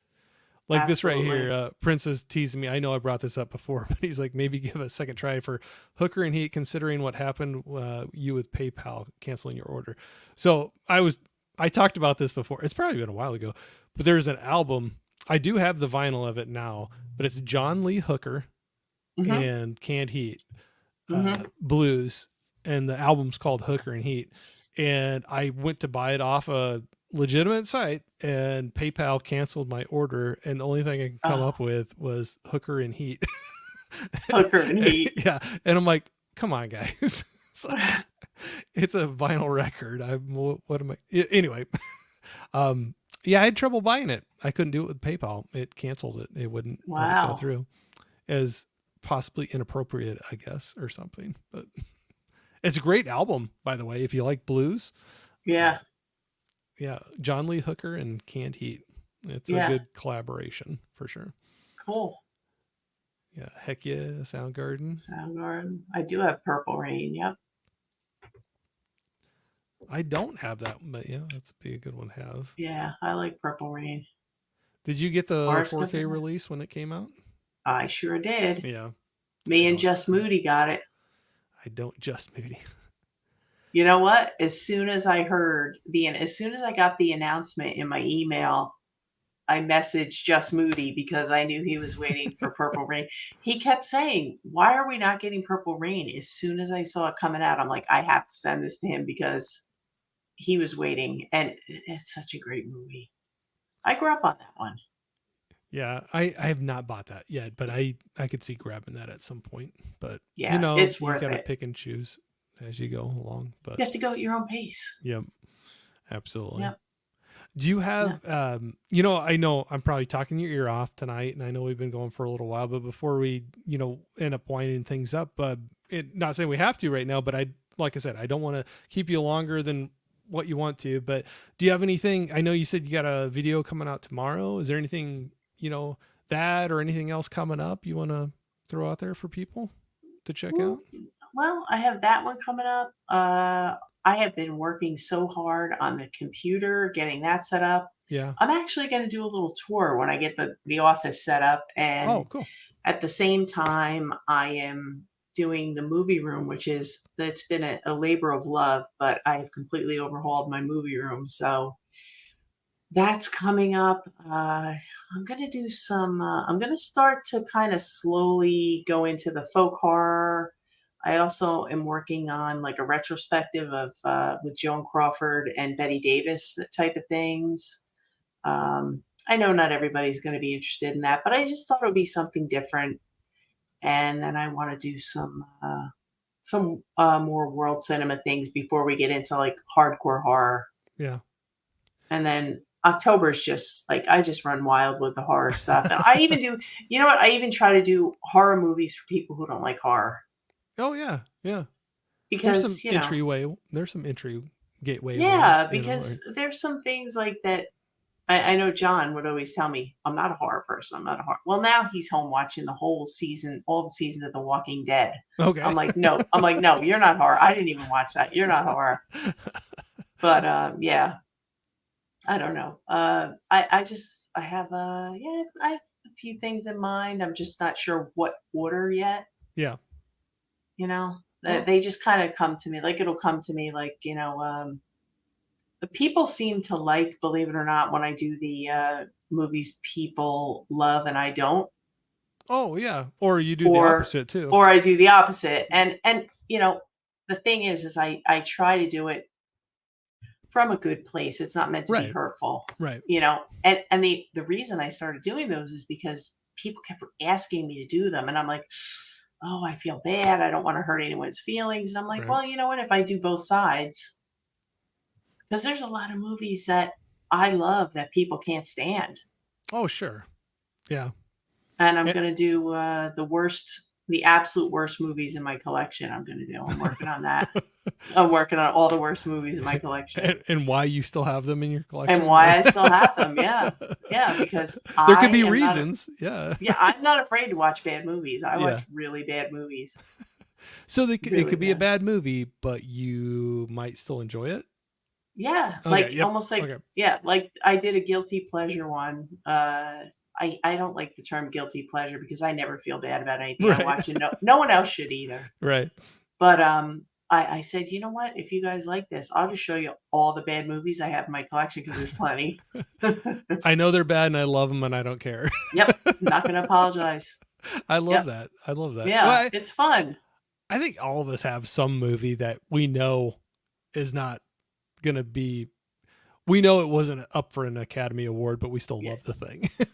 yeah. I mean, That's, it could be a that'd be a bad fun, movie that'd and be a still fun be video. fun. Yeah.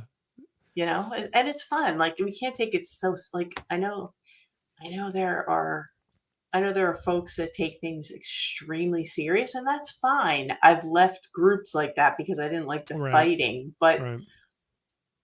I think you should just watch what you love.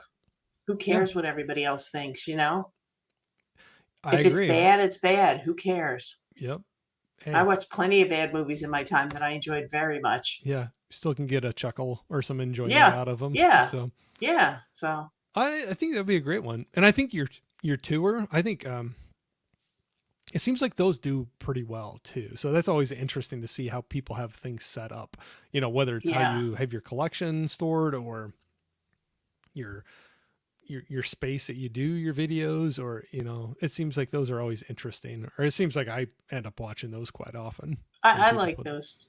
My biggest issue has been I have had to put all the shelves together by myself. Mm, And then, like, before I got the shelves together, I had to move everything that was there out of the space. So it was a lot of rearranging because my movie room isn't just, I have a gym area where I work out, I have a yeah. movie area, I have a filming area, then I have a pool table area, but then I have movies around the pool table. So it's just been a whole thing. Yeah. It's basically the movies have taken over the whole perimeter. So I had to rearrange everything, and that's what's taken so long. Well, I was gonna say I have a pretty small space, and I need to do some arranging before I show it off because it looks different this way than that way. Yes.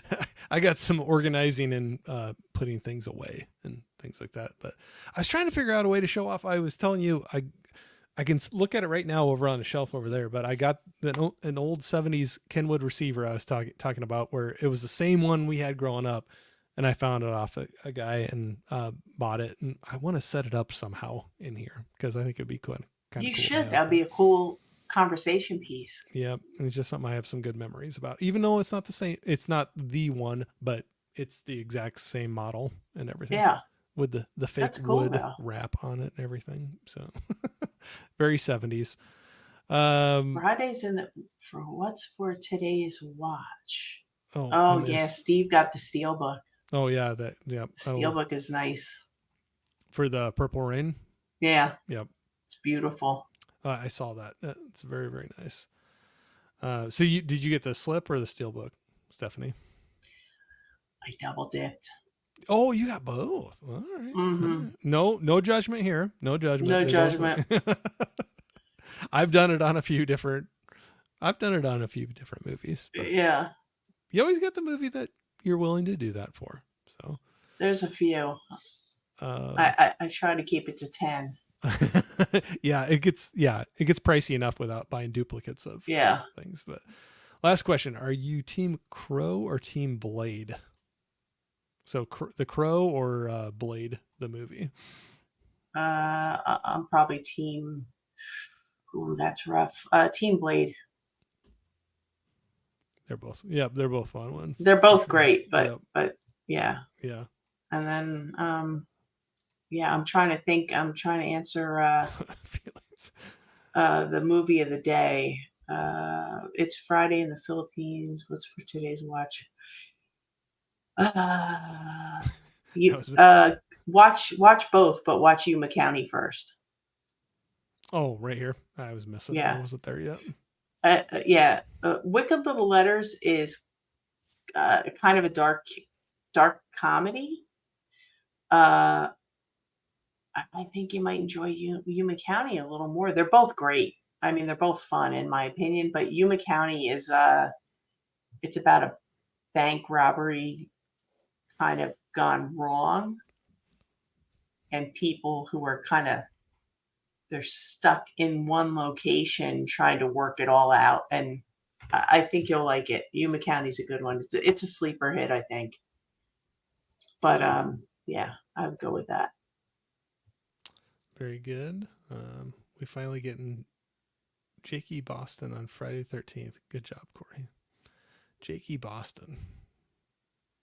I'm missing that one, man. Sorry. Yeah, I am doing a stream with a buddy on the Friday the 13th. So it's probably a common one. I'm pretty sure we won't be the only ones, but we're going to run through the Anthony Horan-Moore. We're going to run through our personal rankings of the Friday the 13th series on Friday the 13th. So I'm sure there's somebody else that's going to be doing the same thing, but that's all right. We're having fun. You're welcome, Prince. So thank you. You're welcome. Yep. Nice to meet you too. Yep. So, well, very good. So I appreciate, I guess I should say this. I'm still having fun talking along, but I feel like I've kept you a long time. So, I mean, do you want to? It's 20 to 12 where I am. Okay. So it's probably time to wrap her up for you for sure. So I appreciate all the time. I appreciate you humoring me and hanging out for this long. I know it's been a very long time. It's been fun. It's been very fun to do that. So thank you so much for coming on here and hanging out with me. Everybody in the chat, I would say thank you very much. All of you that hung out the whole time or a little bit of the time or coming back for a replay of this. We appreciate you so much. That's the reason why we do this, because it's so fun hanging out with you all and getting your interaction. So thank you all. And yeah, Stephanie, if you don't mind hanging on a little bit, we'll close this out and we'll see everything. But everybody, thank you so much. And we'll see you all here real soon. We'll see you later.